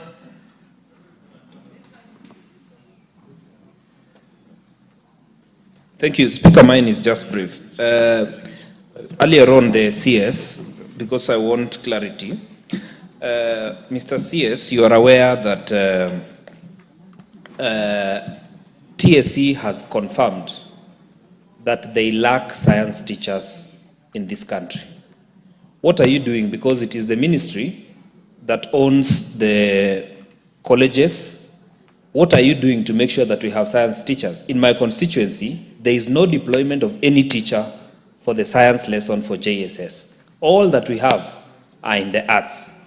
What are you doing to make sure that in the present and in the future, you will have science teachers to go to schools? Because it is clear that there is a deficit. And TSC has said they have none to deploy. Minister. Thank you. On the question of the insolvency or the technical insolvency of the universities, this is why the new funding model was introduced in order to ensure that universities have sufficient funds to be able to turn around. Based on that and based on the simulations that have been done, all our universities that are in this situation with proper governance will come out of the doldrums in the next 3 or 4 years. So that is the program that is in place to ensure that we do not lose our universities. On the question of the Commission of University Education and the Council, we are undertaking currently the amendments of the laws, including the Commission of University Education Act, to ensure that it is harmonized and it is aligned, to ensure that there is no contradiction on the duties and responsibility that the various organizations that deal with the various medical institutions or other educational institutions, including engineers, there is no conflict. We are working on the harmonization so that it is smoother and it will be more effective on what it was initially intended to do. And Q is working with all the professional bodies to ensure that whatever issues that are of conflict within their mandates are aligned, and we have a body that is fit for purpose. On the issue of the science teachers that are lacking, we have started working with the semester to ensure that a number of teachers are employed, and there are a number of teachers that have not necessarily the whole of science, because I understood that what TSC was saying, for example, mathematics, they are not labeling maths as a science subject. So that we are working on that to see what does it really mean to say this is a science teacher. So those we are working with them to ensure that even as admissions are done, a lot of students, a lot of learners, a lot of graduates take the science courses vis-a-vis some of the what we could call where is the word going? There's a word I'm saying. There's going to be okay, I'll remember it. But we are doing something towards encouraging students to apply for more science courses and ensuring that we have some programs that we support them. For example, we want to come up with support in terms of resources so that if somebody is going to do science, is supported that much more than somebody who is going to do art, so that we can get much more students coming in. Affirmative to do such. action. Affirmative action, yes. Thank you. It's been quite long. Yes, Robert Mbui, the very last. Thank you, Mr. Speaker, for your indulgence, and I first want to apologize for having come after the minister to ask this question. Mr. Speaker, I rise to ask question number 16 of this year to the CS. First and foremost, can the CS provide an update on the status of preparedness by his ministry to the transition of grade 8 learners to grade 9, which is happening at the end of this year? Mr. Speaker, the second one is, could the minister provide a report on the number of classrooms planned to be constructed and the number of classrooms that have already been constructed in readiness for January 2025? Number 3, could the minister outline the plans put in place by his ministry to ensure seamless transition of the learners from grade 8 to grade 9? And finally, to clarify whether there are adequate teachers to support the learners transiting to grade 9, and indicate whether there are any plans by the ministry through the Teacher Service Commission to absorb enough teachers to ensure seamless transition across the country. Thank you, Mr. Speaker. Minister. Thank you, Mr. Speaker. In preparations for transition to grade 9, we are focused on 3 main aspects: the provision of adequate classrooms and furniture, the provision of adequate textbooks, and the recruitment of additional teachers. On classrooms, Mr. Speaker, the ministry undertook a countrywide assessment which found that a total classroom requirement of grade 9 is 16,000 classrooms. To ensure these classrooms are ready by January 2025, the government has disbursed 11 billion shillings to schools across the country for the construction of 11,000 grade 9 classrooms. A further 6.8 billion has been allocated to the National Government Constituency Development Fund, being 3.4 billion from the Ministry of Education, matched with 3.4 billion from CDF, for 6,800 classrooms. The 18 constituencies in Nairobi County have been allocated another 1 billion shillings for infrastructure development through CDF. Mr. Speaker, we take the opportunity to thank the members for the work they are doing in their respective constituencies in constructing the classrooms, and we really value that support and partnership. Mr. Speaker, every public junior school with learners on NEMIS get 15,042 shillings per learner per year. There is a vote on the repairs and improvement of school infrastructure, which is currently 4,000 per learner per year.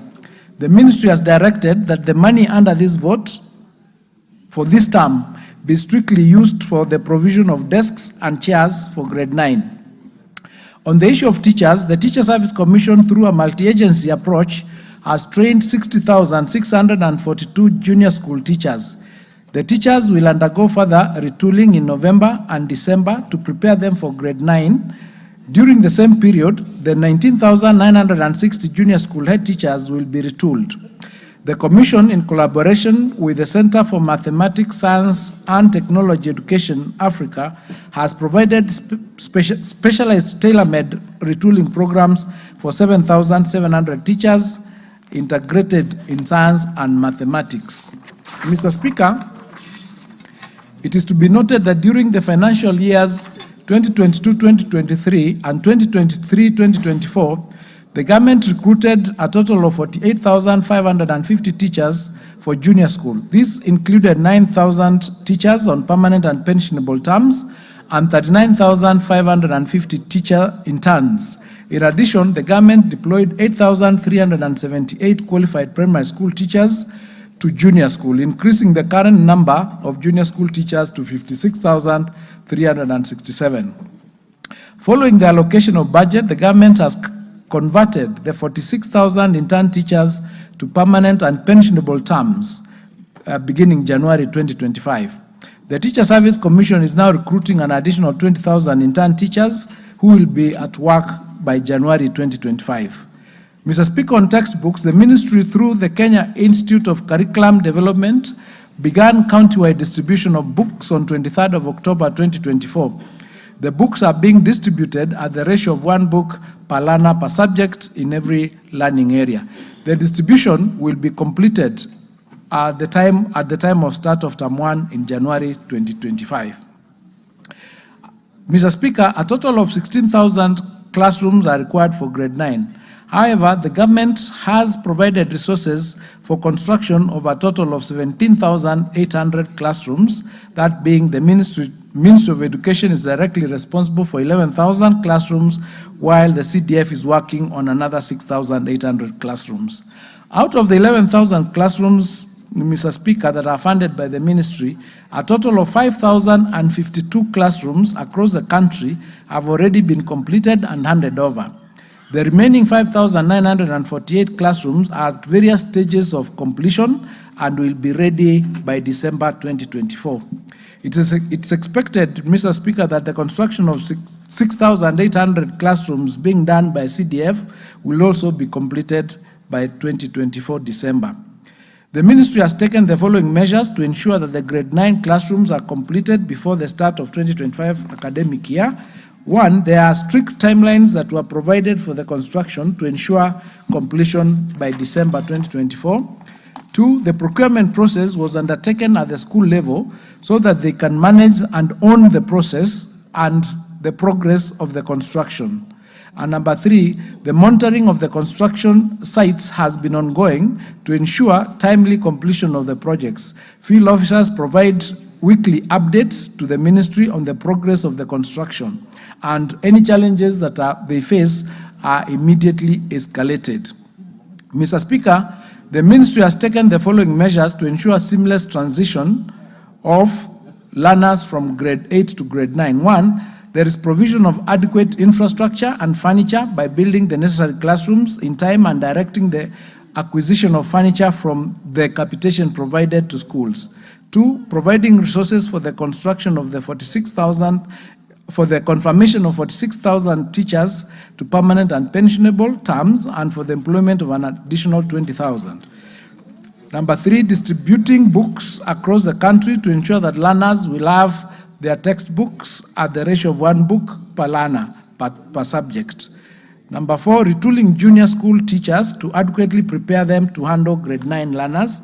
And number 5, the ministry will ensure timely disbursement of capitation to support junior school operations. Mr. Speaker, as earlier indicated, public junior school has been served with 56,367 teachers, comprising 9,000 teachers on permanent and pensionable terms, 9,550 intern teachers, and 8,378 qualified primary school teachers who are deployed to junior school. The government has converted the terms of the intern teachers to permanent and pensionable to be effective in January 2025. Mr. Speaker, the government is recruiting another 20,000 of teachers. The intern teachers will report to schools in January. Further recruitment will be done progressively to bridge the gap and ensure optimal staffing levels as resources become available.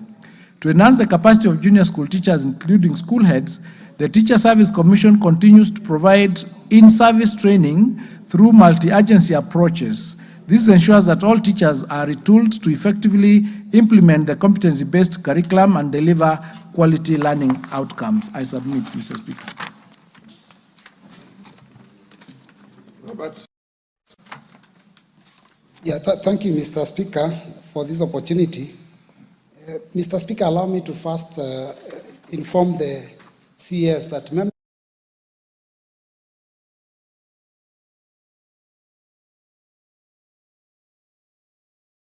fund that does that, not members of parliament. But Mr. Speaker, numbers don't lie. The CS has clearly indicated that there is a total of about 16,000 classrooms that are going to be built for purposes of junior secondary school.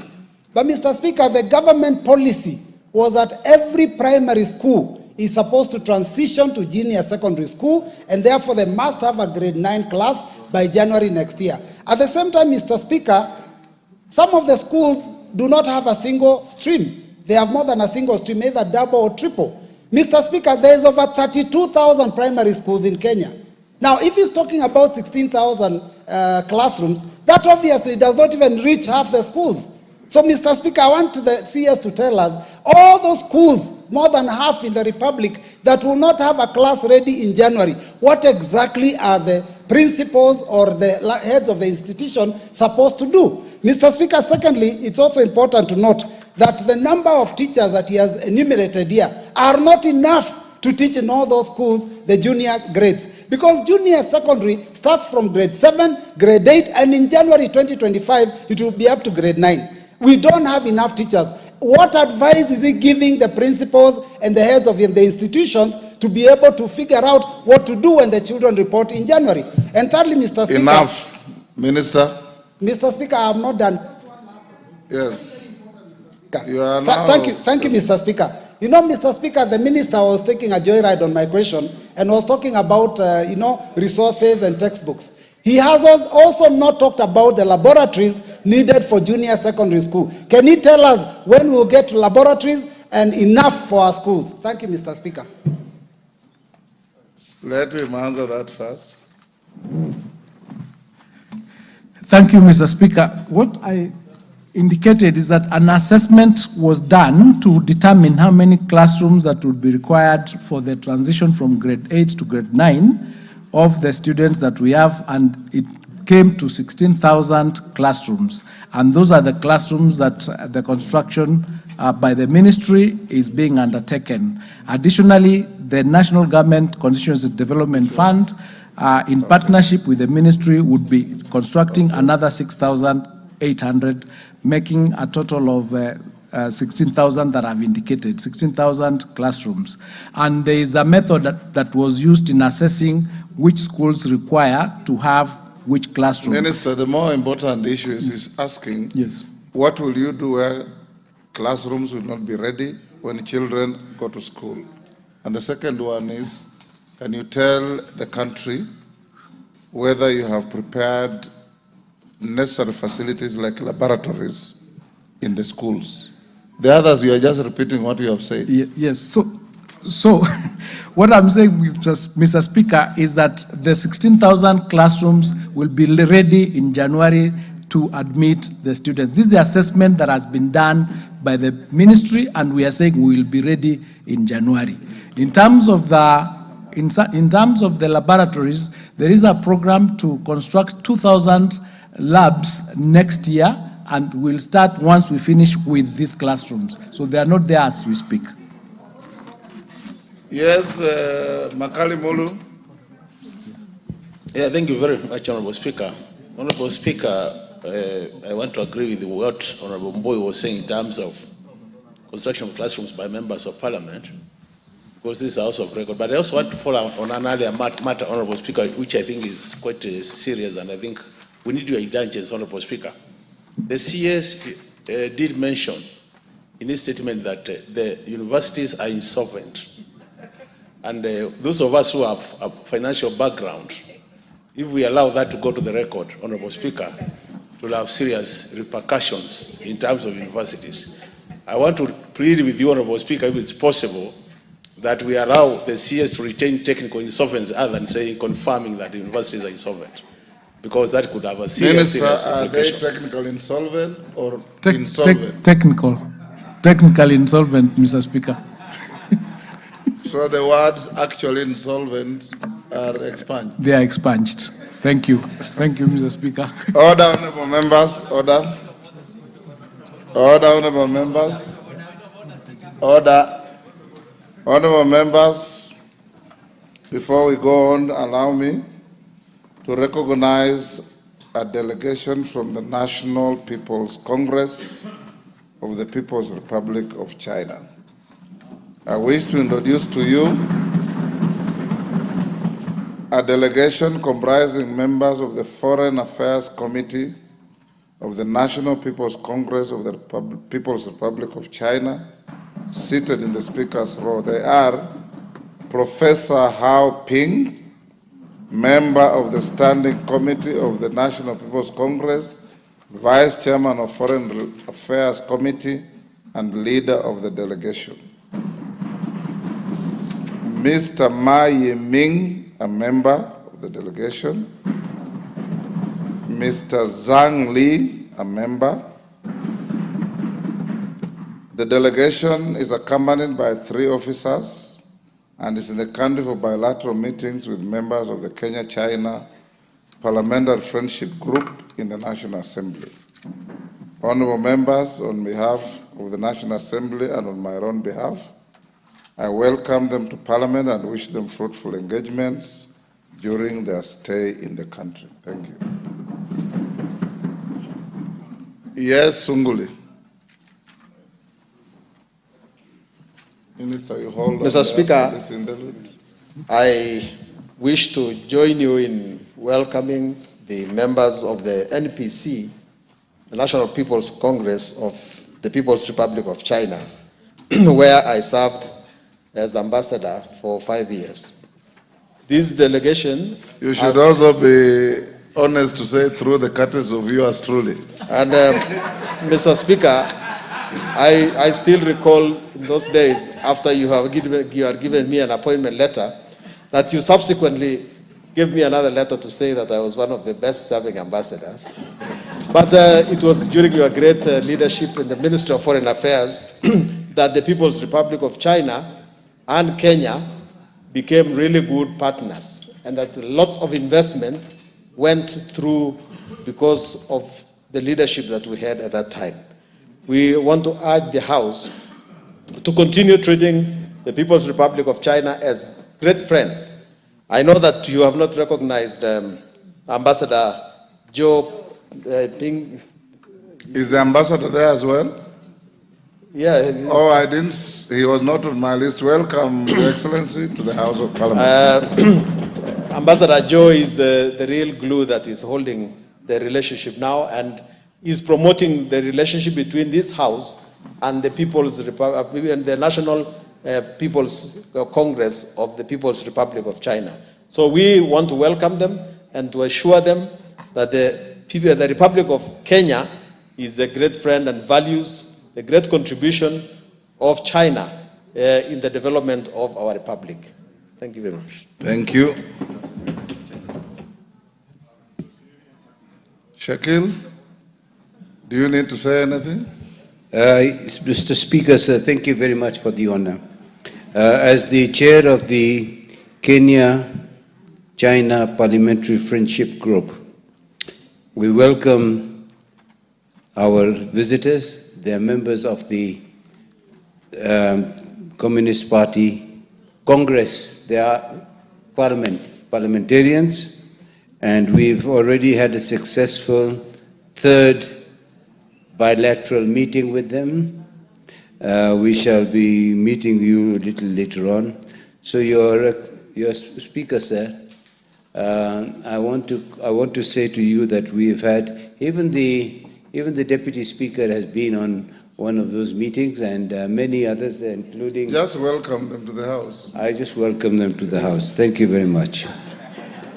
Yes, Elachi. Thank you, Mr. Speaker. Allow me also this afternoon to really thank you for giving us an opportunity to meet the Foreign Affairs Committee of the National People's Congress, and to really thank Professor Hao Ping for indeed the visit that they gave us in China. And I just want to say to the ambassador, indeed you are a true friend as a country, and indeed we will learn a lot from you.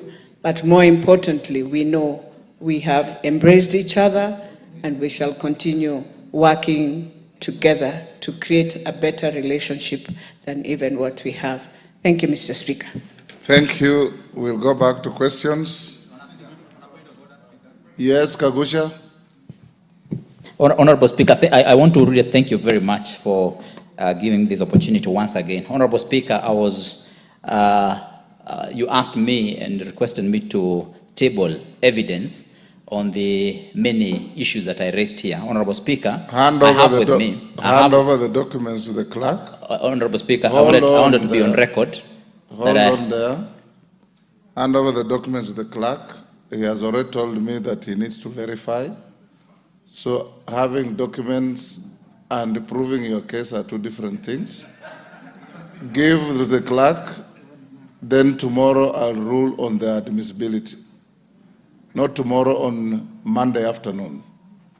If they are found to be authentic, I'll allow them on record. If not, I'll expunge them and make the necessary punishment on the person who has brought them.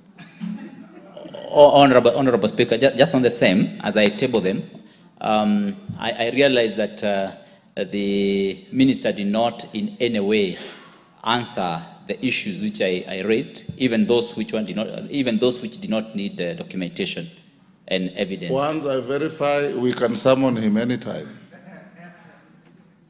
So give them to the clerk, then they will authenticate the documents, and I will...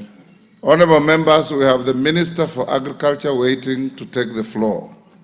I want us to stop here with education and bring in the Minister for Agriculture. It's only fair.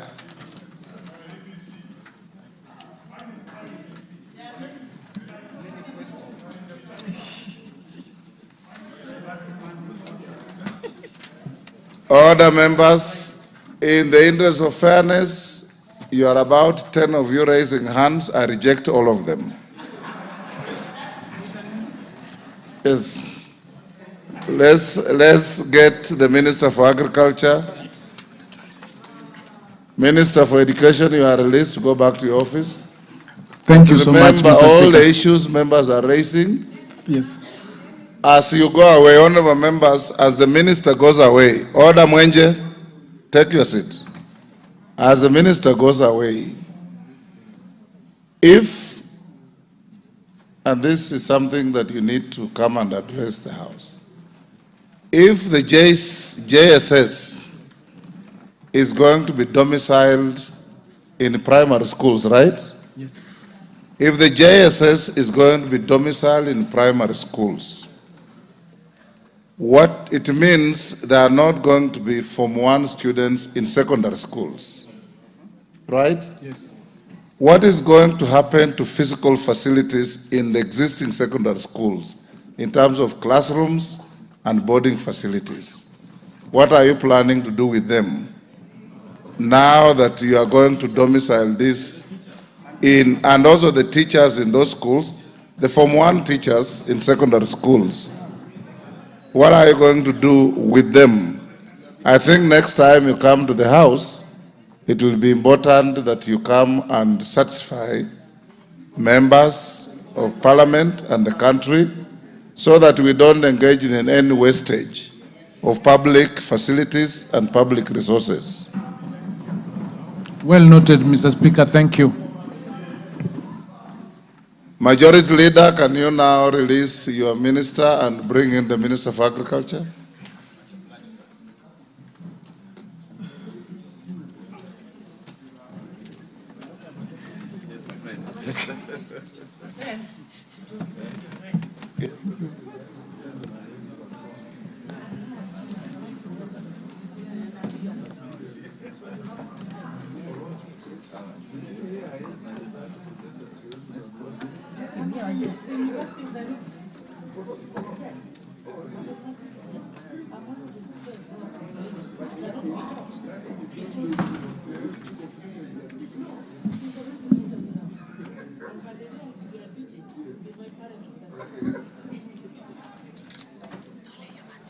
Members with questions to agriculture, be ready.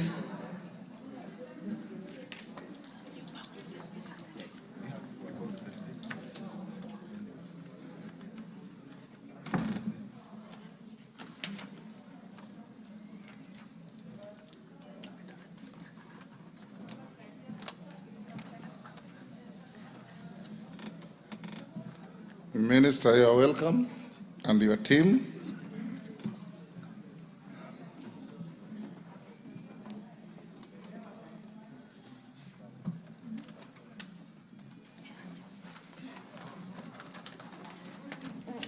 Welcome, Minister, and we will start with question 146 of 2024 by the Deputy Speaker.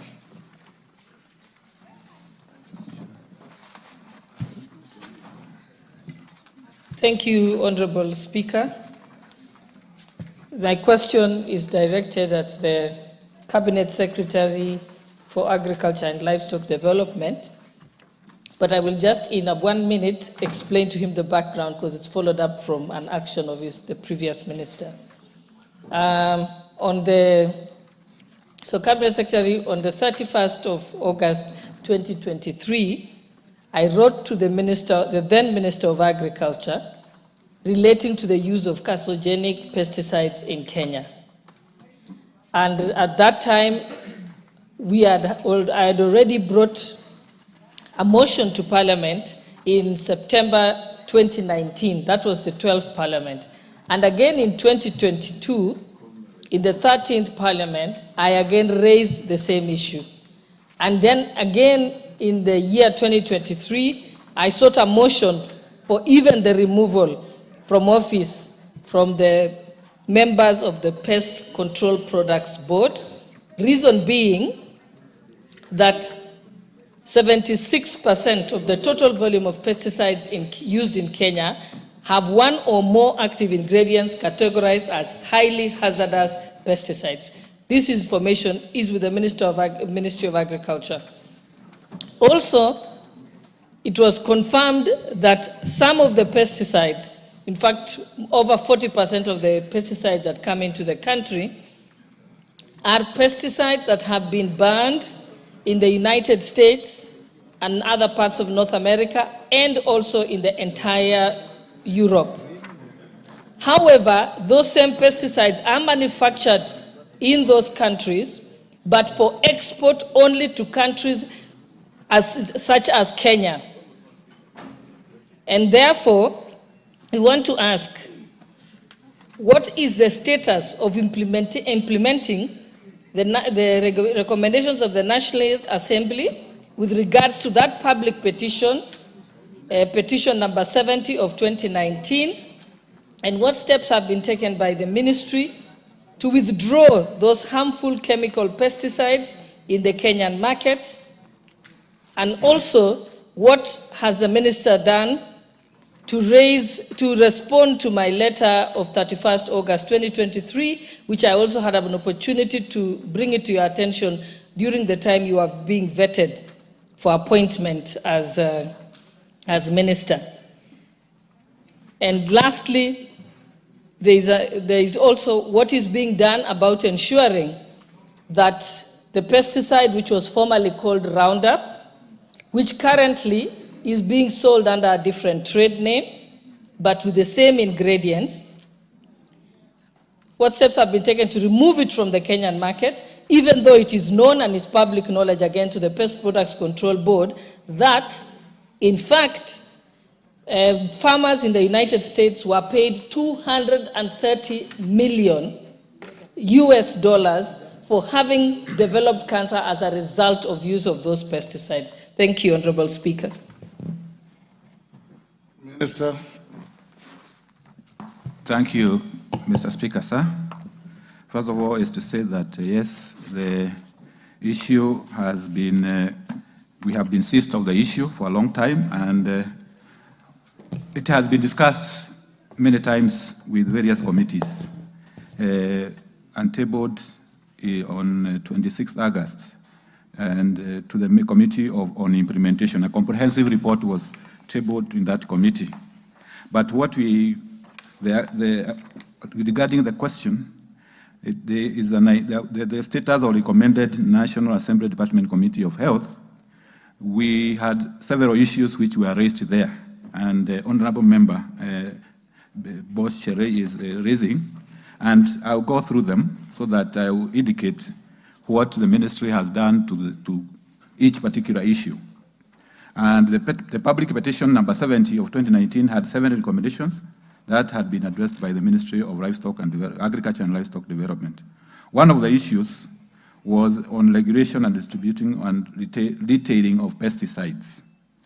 And our response is that the ministry has already gazetted the Pest Control Products and Inspection and Certification Regulations of 2024 on 18th June 2024. the regulation sets the requirements for certification of distributors and retailing of pest control products. So those regulations were the ones which were recommended by the studying that committee, and we have already done the gazettement. So that action has been taken. The other one was the analysis of the products in the Kenyan market. We were requested to analyze the products, pesticide products in the Kenyan market, and the response is that 31 active ingredients and associated end-use products have been reviewed, and we have provided an annex, Mr. Speaker, Annex 4 in our report, which details all those pesticides which have been analyzed. And the active ingredients have been analyzed, as we were requested by the committee to do. The development of the highly hazardous pesticide, what we call HHPS strategy, is also ongoing in partnership with the East African community. This is not a one-nation affair. We are also liaising with our East African community member states, so that because some of these pesticides are used across the East African community. And in the last 3 years, 79 pest control products have also been voluntarily withdrawn by litigants for various reasons. So various litigants or registrations have been, 79 of them have voluntarily withdrawn their for various reasons. The other issue, Mr. Speaker, which was raised, number 3, was on funding. It was noted that in order for PCPB to do a good job, it had to have adequate funding. And PCPB has been underfunded until the current financial year, when funding was enhanced, and we accepted that. The raw funding caused the delays in reviewing the active ingredients in the petition, review of the regulations in the Pest Control Products Bill. However, development and review of regulations require public participation and also conduct of regulatory impact assessment, which requires a lot of resources, as you agree with me. And the funding needs to be to enhance so that the PCPB can do its work. So from this year, we have seen increased funding for PCPB, and we are hoping that it will do a better job in terms of making sure it does what it was requested to do. The other issue which was raised is the annual publication of pest control products that have been withdrawn or banned. And I report, Mr. Speaker, sir, that PCB publishes normally a list of withdrawn active ingredients and decisions, a list of withdrawn active ingredients and decisions. It also publishes a list of banned products, a list of the registered products, and a list of restricted products on its website. And we have provided also in our report an Annex 5, which indicates some of these products which has been withdrawn or restricted. So, and the ones which has been banned, actually in Annex 5 is on banned products in Kenya. So you see, members, you see there are 45 of them which have been banned in Kenya, and they are listed there from the herbicides, insecticides, and other products. So I don't have to go through the whole list of the products which have been banned, but the list is provided as it was requested. Then number 5 was the amendment to the Pest Control Act. We were requested to do the amendment to the Pest Control Act. The Cabinet memo, I can report that the Cabinet memo on the Pest Control Products Bill is on the National Treasury, awaiting concurrence and thereafter submission to Cabinet. So we have prepared the Pest Control Products Bill, and it is on way to Cabinet for approval. The regulations anchored on the PCPB Act of 346 of 1982 were recently gazetted. So we had proceeded to actually do the regulations before the bill, even the bill comes into place. So that is our response, and we have taken action. The other issue was access to data. And PCB has been accessing technical information on the data package supporting the safety of human health and environment. This data includes the chemistry, toxicology, effects on the environment and beneficial organisms, efficacy and residue studies, fate and behavior in the environment. This has been further elaborated in the new registration and regulations gazetted on 6 August 2024 under the Kenya Gazette Supplement number 155 and legal notice number 130. The proposal for the proposed PCPB bill provides for evaluation of PCP for safety of human health and environmental prior to registration. So also action has been taken, as you have seen, with the regulations in place. Labeling. One of the issues we are requested to do is also to do labeling, and the pest control products labeling, advertising, and packaging regulations were also gazetted in June 2024. The regulations require that all pest control products must have a label with adequate information. One of the issues which were raised in some of the cases in US and other jurisdictions was that the pesticides were not well labeled so that the users can be able to know whether there are any hazards and any risks or any dangers they pose. So we have gazetted the regulations to make sure that all the labels, all the pesticides are well labeled and the necessary information is given. The label shall have signal words, precautionary pictograms, hazard symbols, and be compliant with the global harmonized system of classification and labeling of chemicals. All commercial labels must be both in English and Kiswahili for ease of interpretation. The banning of products.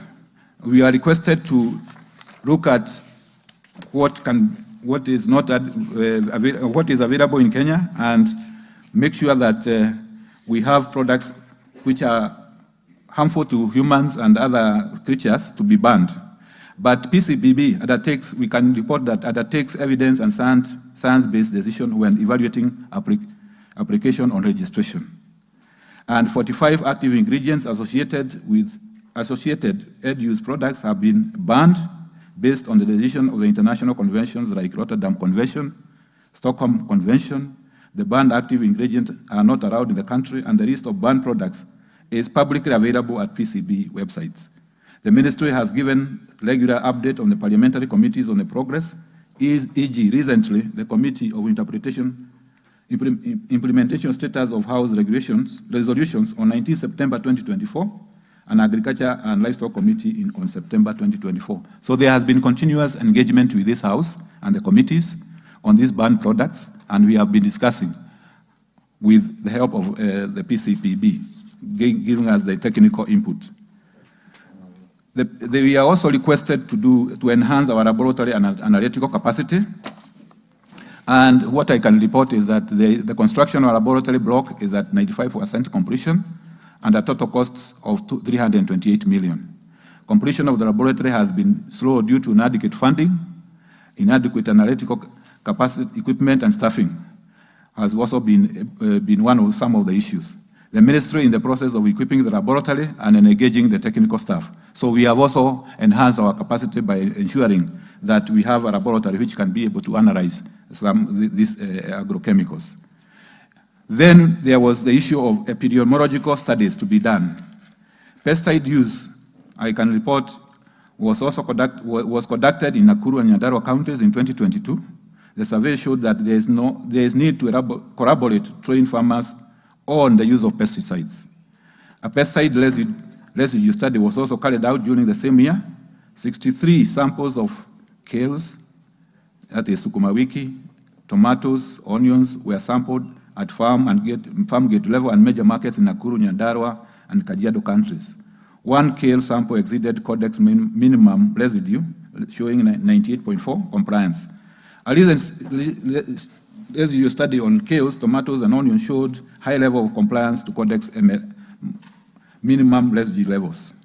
The result from these surveys has informed decision on regulatory action and pertaining to pesticide labeling and training and awareness creation. So we have been constantly undertaking field studies to ensure that we are informed about if there is any minimum levels being exceeded and any epidemiological issues which have been coming up. Then there was the issue of enhancing and promoting training and public awareness of these pesticides. And the statutory organization, PCPB. Minister, you have taken 20 minutes on one question. Yes. Not acceptable. Sorry, sir. It's because the issues. Answers must be precise and concise. Okay. And related to the questions as asked. Yes. Deputy Speaker. Yeah, you know, Mr. Cabinet Secretary, I have no doubt in my mind that that response was written for you by the Pest Control Products Board, because that's exactly what they've been telling me since 2022. So that is not an answer. You cannot say that you want to analyze the pesticide and check for the ingredients. You don't need to do that. World science has already confirmed in peer-reviewed medical journals that it is harmful and causes cancer. End of story. So all you need to undertake is a literature review on the table, just using the books and the other publications that have been made, including the court judgments that have already been given and awarded people, and even the decisions by those countries to not sell them at all or use them in their own countries. That information is available to you. You also know very well that for all our exports, any flowers or vegetables that leave Kenya, if you don't use organic pyrethrum-based pesticides, it is returned back. The moment they reach the airport overseas, they are tested for minimum residue limits and they are sent back into Kenya. And the moment they get to our airport, what the people at the airport do is it makes its way to the local market. You also know very well that the over 22 scientists from various universities in Kenya did that desk review and came up with something called the Pesticide Atlas. So that story of saying we are analyzing, we need more money, we need a laboratory, it is not necessary at all. What you need to do is save lives of Kenyans first. And you save our lives first by and you don't need a new regulation. You simply go, the Pest Products Control Board, go to their list of approved pesticides, remove those ones that we know to be harmful now, stop the harm, and then later you can do your analysis. But you can't be doing your analysis as Kenyans are dying. You know very well, Kirinyaga County has the highest prevalence of cancer, but it also has the highest prevalence of use of those pesticides. So that's the answers are not adequate. I think you'll have to come back another day. Yes, Minister. Thank you, Mr. Speaker, sir. I agree that what we need to do, and I'm informed that this is a very technical area, and you must agree with me. What we rely on is scientific evidence, and PCB, yes, it is correct, you are on that this material has come mainly from PCBB. Minister, and you are an agricultural scientist? Yes, but from another branch, the economic side. It is not from the technical side. Because I'm hearing you saying you are testing sukuma wiki in Nyandarua, I don't know, you are testing... when you are being told by the Deputy Speaker, and she has been on this for the last 4 or 5 years. Yes.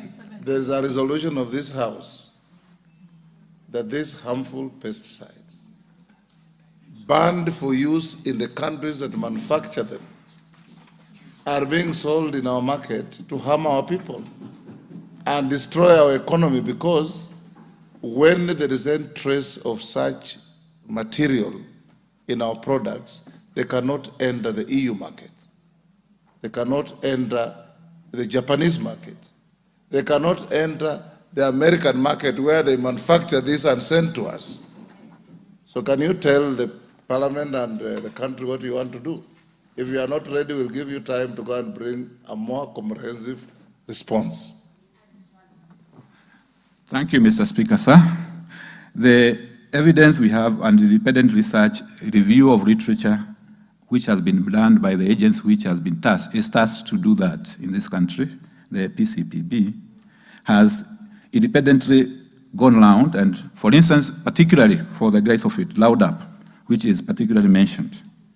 The herbicides have not been found to have any carcinogenic effect. There is no scientific evidence. That is the position. Yes, Professor?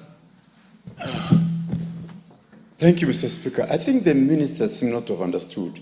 He's the one who said that the laboratory is 95 complete, meaning there's no actual lab that does the test. He just needs to admit that we are not prepared as a country to test for the pesticide. Our pesticide control may be there, but we are not capable of doing the test, and therefore he's not ready Because in the Committee of Implementation, we have been asking these questions. And always, it was postponed because the minister is not in the house. He doesn't come. I think, and I request, let him go and look for a comprehensive answer. Even that lab, which is saying 95% complete construction work, there are many other things that is required in the lab, including human resource. They don't have. So why is he economical with the truth? Thank you, Mr. Speaker. Mama Zamzam. Mheshimiwa Spika, ningependa kumwelezea waziri afahamu kuwa kina mama wengi wanapoteza maisha yao. Na hata hapa mbeleni kidogo tulikuwa tunaongea na Mheshimiwa Meli Adhiambo, kuna mtoto wa dadake ambaye ni lawyer, ukimwona Mheshimiwa Spika huwezi kuamini. Anapoteza maini kwa kansa, Mheshimiwa Spika. Nataka kumwambia waziri, kama huna majibu, chukua huyu Mheshimiwa Deputy Speaker, amefanya research ya kutosha aweze kukusaidia. Hatuwezi kukubali Wakenya wanakufa na sisi tunataka kuinua uchumi kwa sababu ya mtu mmoja ataka kupata faida na pesticide. Hii ni hatari, itolewe. Kenya kuna vitu vingine ambavyo tuweza kutumia kwa ukulima tukatoa mazao mazuri, Mheshimiwa Spika. Kwa hiyo waziri, mimi nakuomba kwa heshima na taadhima, mimi ni mama, siko tayari kufa kwa kansa. Kwa heshima, mfuate mheshimiwa aweze kukupa ile ambayo ametoa ya haki na uweze kufuata, tutoe hichi kitu katika market yetu. Asante sana. Obo. Bwana Spika, mimi niko na shida nyingine. Katika haya mambo waziri anazungumzia, hii ya dawa za wadudu zinapuliziwa kwenye mimea. Bwana Spika, kuna tatizo lingine afaa pia aliangalie. Tatizo lilioko kule kwangu Lamu Mashariki, wakulima wangu hawatumii aina yoyote ya madawa. Sisi ni wakulima wa simsim. Lakini shida imetokea, wale wakulima jirani wanatumia madawa kupuliza, ile bidhaa zao zimepelekwa, simsim yao imepelekwa nje, imerudishwa. Sasa soko limeharibiwa za wakulima wote wa simsim. Hivi ninavyokuambia, simsim imejazana Lamu East, Lamu Mashariki. Ana mipango gani ya kuwasaidia hawa wakulima kuhakikisha hizi simsim zimeuzwa? Manake wao tuko tayari zipimwe. Zetu Lamu Mashariki hatutumii hizi pesticide. Kwa hivyo atusaidie, ajue hata kama vile mnavyofanya kwenye maziwa, saa ingine maziwa ikizidi serikali inanunua, basi mnunue zile simsim wakulima wetu wapate kufaidika. Asante. Chairman of Agriculture.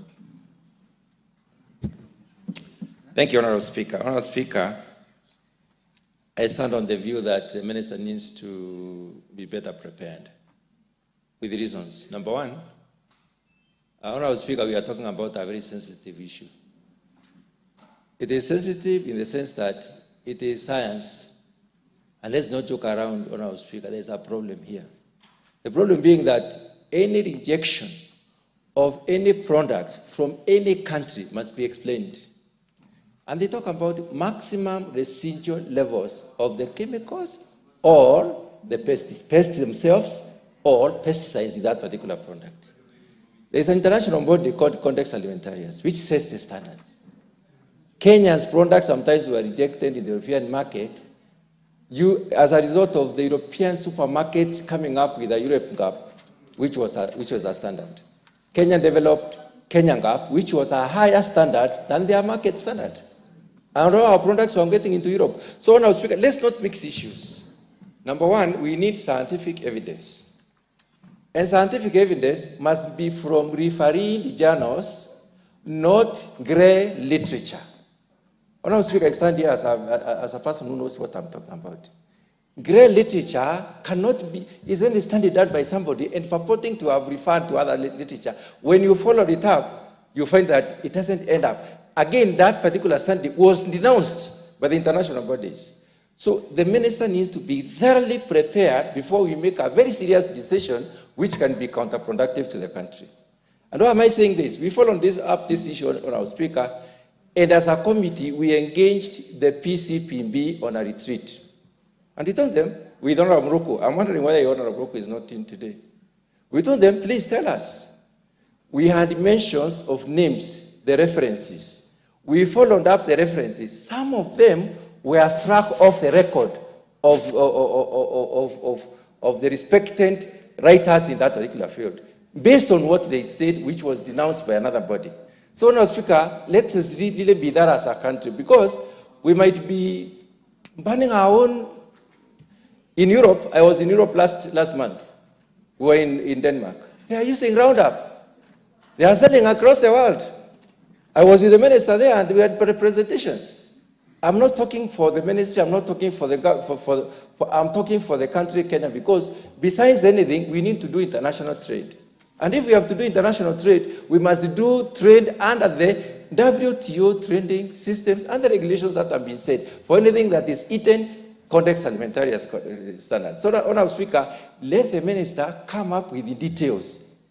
Let anybody else who has any evidence bring the evidence. Let the evidence be cross-checked so that, Honorable Speaker, we quote something that is quotable.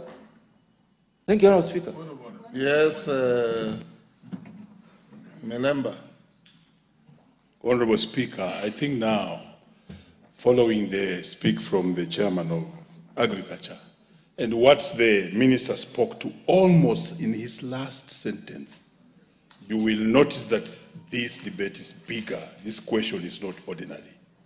Because when the Minister was finalizing, he almost spoke to the fact that he has done some research and the so-called pesticides may not be harmful. You have heard what the Chair of Agriculture said. You heard what the questionnaire did speak to. The Minister is not saying everything plainly. In his office, there's a report which has given even that roundup, a clean bill of health. He should speak on that. And that's why I think the chairman is quite specific that this is a scientific thing that will need real scientific proof. So he needs to be more prepared, because equally the questionnaire is having evidence. And when you hear her speak, she's exact. She's having references. So this is a matter that Honorable Speaker needs more so that we can clear with that roundup. And the minister was avoiding to touch the word roundup all along until now it has emerged from other quarters. Thank you, Honorable Speaker. Thank you, Mr. Speaker. I come from an agricultural constituency where we grow large-scale flowers and horticultural product for export. Mr. Speaker, Meru, Kirinyaga are among the highest counties with a high level of cancers. Mr. Speaker, when I heard the minister speak, he spoke of carrying out some research somewhere in Nyahururu, but in the deep areas where the cancer is more prevalent, he hasn't even touched it, Mr. Speaker. So there's a deficiency in his answer, because where they carried out the research is not where the cases harmful effect on human and animals is. So my request is that the minister carries out more research in the most deep agricultural zones, particularly Meru County, and specifically in Moro constituency, Mr. Speaker, where we have a high level of women miscarriage, the ones around the farms, within the farm workers. We grow potatoes, we grow cabbages, we grow almost all export products. And some of these products, Mr. Speaker, are some of the ones that are being returned. So really, this is not an issue that need to be just be given, because laymen like us are really understanding the problem. But the people who are supposed to be giving a solution, they are not. This pest control board, I think, is where the problem is. And I think something needs to be done. There's a human deficiency in that institution that are not telling Kenyans the truth. If a lawyer is able to disseminate the information from our own research, and a scientist at the pest control board is not able to explain, then this country is in danger. We're in danger. And I'm saying this, Mr. Speaker, because my constituency has been taken as a research, as a center of focus by National AIDS Control Council, by the Minister of Health, everybody. But the Minister of Agriculture is silent. There are information that makes them know where they need to focus and get the answer to our problem. Okay. Thank you, Mr. Speaker. Ichemu?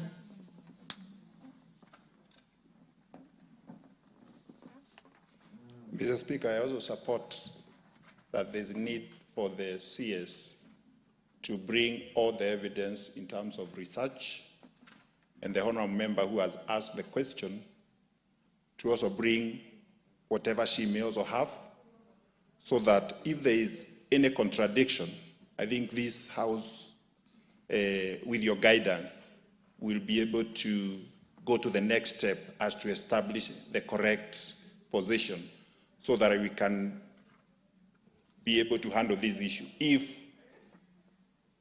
these pesticides are the ones that are causing cancer to our people, then we can be able to know how to address it. But we cannot come to a conclusion as to that aspect until that research is well concluded, so that even my people, the people of Geshogwa I represent, we also do a lot of coffee, we use a lot of pesticides, and many other crops. And there's a prevalence of cancer, and there's a belief that these pesticides are the causes of cancer. But I don't want to make a conclusion because I'm not a scientist. Let it come from the scientists so that we can be able to handle the matter in the best way possible. Thank you, Honorable Speaker. Yes, Owen. Honorable Speaker, You've turned this question into a debate. Honorable Speaker, looking at, I know the Honorable Gladys Shirley has been on this for many years, and I've been in this House hearing her all the time, and we don't seem to get headway. I also know that this House can use experts, including our local universities and professors and all that. Now, if we are not actually, because the minister is saying something else, Gladys is saying something else, other people will say something else, this is scientific corpus that may have different lineages and leanings, and people have their own, even industry players will influence the debate and all that. Why don't we, as Parliament, ask scientists to come up with a small conference to inform Parliament so that we make a decision? Because the minister will rely on scientists in his office. I don't think he's a scientist in that area. We rely on scientists in his office that will give information that he may not possibly have his own personal conclusions on it. So, Honorable Speaker, I think that we stop belaboring this, but we look for a solution for the country by asking professors and others to come up with a paper, and we listen to them so that we make a decision, not just on the perspective of what the minister says, but Parliament makes a decision and instructs the ministry on what to do. Otherwise, it will be back and forth all the time. Thank you, Honorable Speaker. Just allow me to make some things clear. One is I'm saying that in the United States of America, the Superior Court of California awarded farmers $250 million apiece against Monsanto, which was manufacturing Roundup. And it was after that that it was completely banned. Monsanto is a huge company. They had armies of scientists, but they weren't able to win the case. And that case was applied to the entire Europe and the whole of North America and the whole of the United States. How foolish as we as Kenyans to think that we can get better scientists than those ones who have done it in those countries.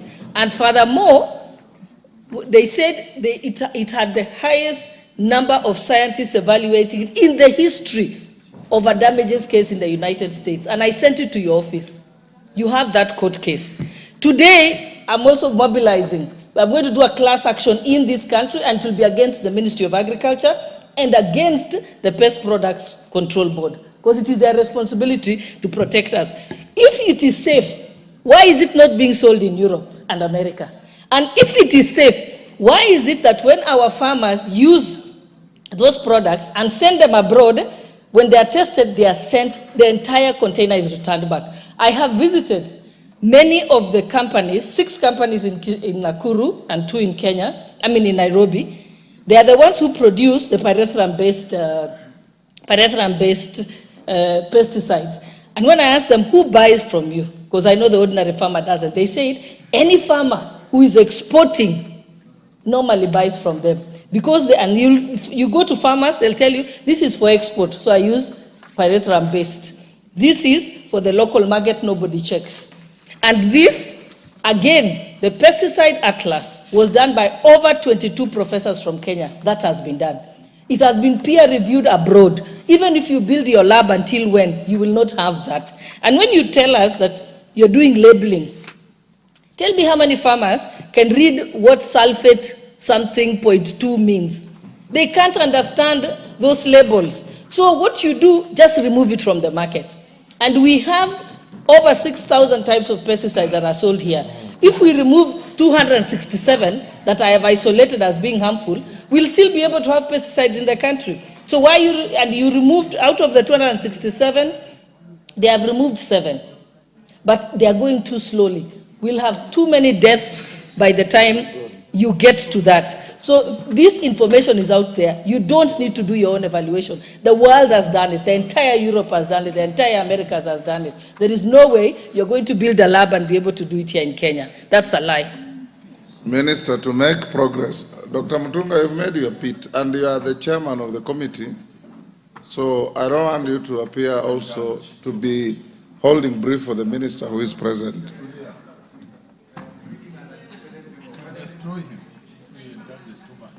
Minister will step down this question, and I'll direct you to be here on Wednesday next week afternoon, before we break, to deal specifically with this question. Owen Bayer, communicate with your boss to ensure that the minister comes to answer this question. As patriotic Kenyans, and as a country whose economy is rooted on agriculture, employing 70% plus of our workforce, it should concern you, members, that we do the right things. If our products go to Europe, we now have duty-free, quota-free access. But then they hit non-tariff barriers in terms of scientific checks and comeback, then we lose as a country. And it harms our economy. Those like the member for Gishugu, whose base of economy is horticulture, they'll suffer, and everybody else. So, Minister, you have a duty to ensure that Kenya benefits from scientific development, both internally and externally. What is developed in America or Europe is universal. We don't want to hear members crying about prevalence of cancer cases. And one can ask, why do we have serious prevalence of cancer cases in areas where these chemicals are in use, lesser than in pastoralist areas, and so on and so forth? So go and prepare. Come back on Wednesday on this particular question. So we'll go to the other questions so that you can be able to satisfy, not only, you are not addressing Parliament, you are addressing the country. Yes. We are well guided, Mr. Speaker, sir. We go to now the first question by private notice by Geoffrey Ruku. Question 015 of 2024. By Geoffrey Ruku. Question dropped. Question by Joyce Kamene. I have a letter authorizing Honorable Kiamba to ask the question on her behalf. Kiamba, go ahead. Question 027 of 2024. Thank you, Honorable Speaker. I wish to ask this question on behalf of Honorable Joyce Kamene of Machakos County. Question to the Cabinet Secretary for Agriculture and Livestock Development. Could the Cabinet Secretary state the long-term sustainable measures the ministry is putting in place to lower the cost of agricultural inputs other than the provision of subsidized fertilizer, considering the rising food prices in the country and on account of inflation? 2, state the programs and the policies the ministry has implemented to reduce importation of food to the country and ensure food self-sufficiency? Thank you, Honorable Speaker. Yes. Thank you, Mr. Speaker, sir. On the first question, the sustainable measures the ministry is putting in place to lower the cost of inputs. First of all, we note that, yes, the question indicated the prices, the food prices were rising, but this has, from recent figures, we note that the prices of most foodstuff have come down, and also inflation has come down. But what we are doing to make sure that this cost of production and sustainable measures are put in place, one of them is we are promoting local fertilizer production, and we are hoping that by doing so, the cost of fertilizer will further come down. We are also doing blended fertilizer production. We have factories which have come up in Nakuru, in Eldoret, so that they start blending fertilizers. Fertilizers which are blended are better than the original, the other fertilizers, because they allow farmers to use specific fertilizers. We have also, Mr. Speaker, sir, developed high-yielding seed varieties, focusing on drought-resistant crops, pest-resistant, and which are suitable for different regions in the country. And also, we are promoting climate-smart agriculture practices through the use of climate techniques to mitigate climate-related risks. And we are also put in place subsidies on input credit programs, such as Smart Input Subsidy Program, using e-vouchers to target smallholder farmers, input credit facilities tailored towards farmers such as the Agriculture Finance Corporation, Commodity Fund, the new KPCU, among others. We are also promoting soil health and sustainable farming practices. And on the second question, state the programs and policies the ministry is using to reduce importation of food in the country and ensure self-sufficiency. One, I would say that, Mr. Speaker, sir, the major imports we have been doing in this country, food items, we are also concerned, and part of the bill which we have, actually we are importing foodstuff worth about $4 billion, that is about 500 billion. And the main imports are mainly edible oils, mafuta ya kupikia, wheat, rice, and of late, sugar was also in the list, but of late, sugar has come out of the list. So for edible oils, we have distributed 556 metric tons of sunflower, which we have distributed to farmers all over the country for 200,000 acres in 2024, in order to produce about estimated 40,000 metric tons of edible oil. This project is aimed to cut input costs by 50% in 5 years. Other edible oils covered by the project include canola, simsim, and palm oil. So this is an edible oils promotion project, which is to cut our import of edible oils. Wheat is the other major import which we have been having. We have been promoting or working with CARO to promote production of quality seed planting materials and varieties. However, what we have in the country is to ensure that whatever is produced in the country by our farmers is mopped up before any miller can import any wheat. So there is a wheat purchase program which ensures that we purchase all the wheat from the country before any importer is given a license to import any wheat. We have also embarked on what we are calling Land Commercialization Initiative. This is an initiative where we are teaming up with the private sector to encourage them to come and lease land from government institutions like ADC, Agriculture Development Corporation, ADC. And we are giving leases from 10 to 35 years. And some of them have come up with leases which they are able to grow some of these crops like canola, simsim, and also sunflower. So this will help us also improve our local production. On livestock, because livestock is also an important area, like milk, we are importing also a big chunk of especially value-added products like cheese. What we are doing in the country, for instance, is to ensure that we give farmers incentive to produce more milk. And we are going to provide milk coolers to dairy farmers. And currently, we are in the process of procuring some milk coolers to reduce post-harvest loss in milk. and the milk collected, improved, and processed. The first phase, or the second, we had already distributed about 350 kuras between 2018 and 2022. Currently, we are procuring 230 kuras, which will be distributed early in January 2025, January to February 2025. This is to ensure that our farmers get the kuras and make sure that they preserve the milk. There is no loss. There is improved production for the improved production.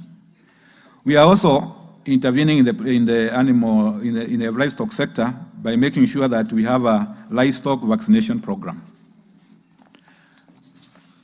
The national livestock vaccination programs are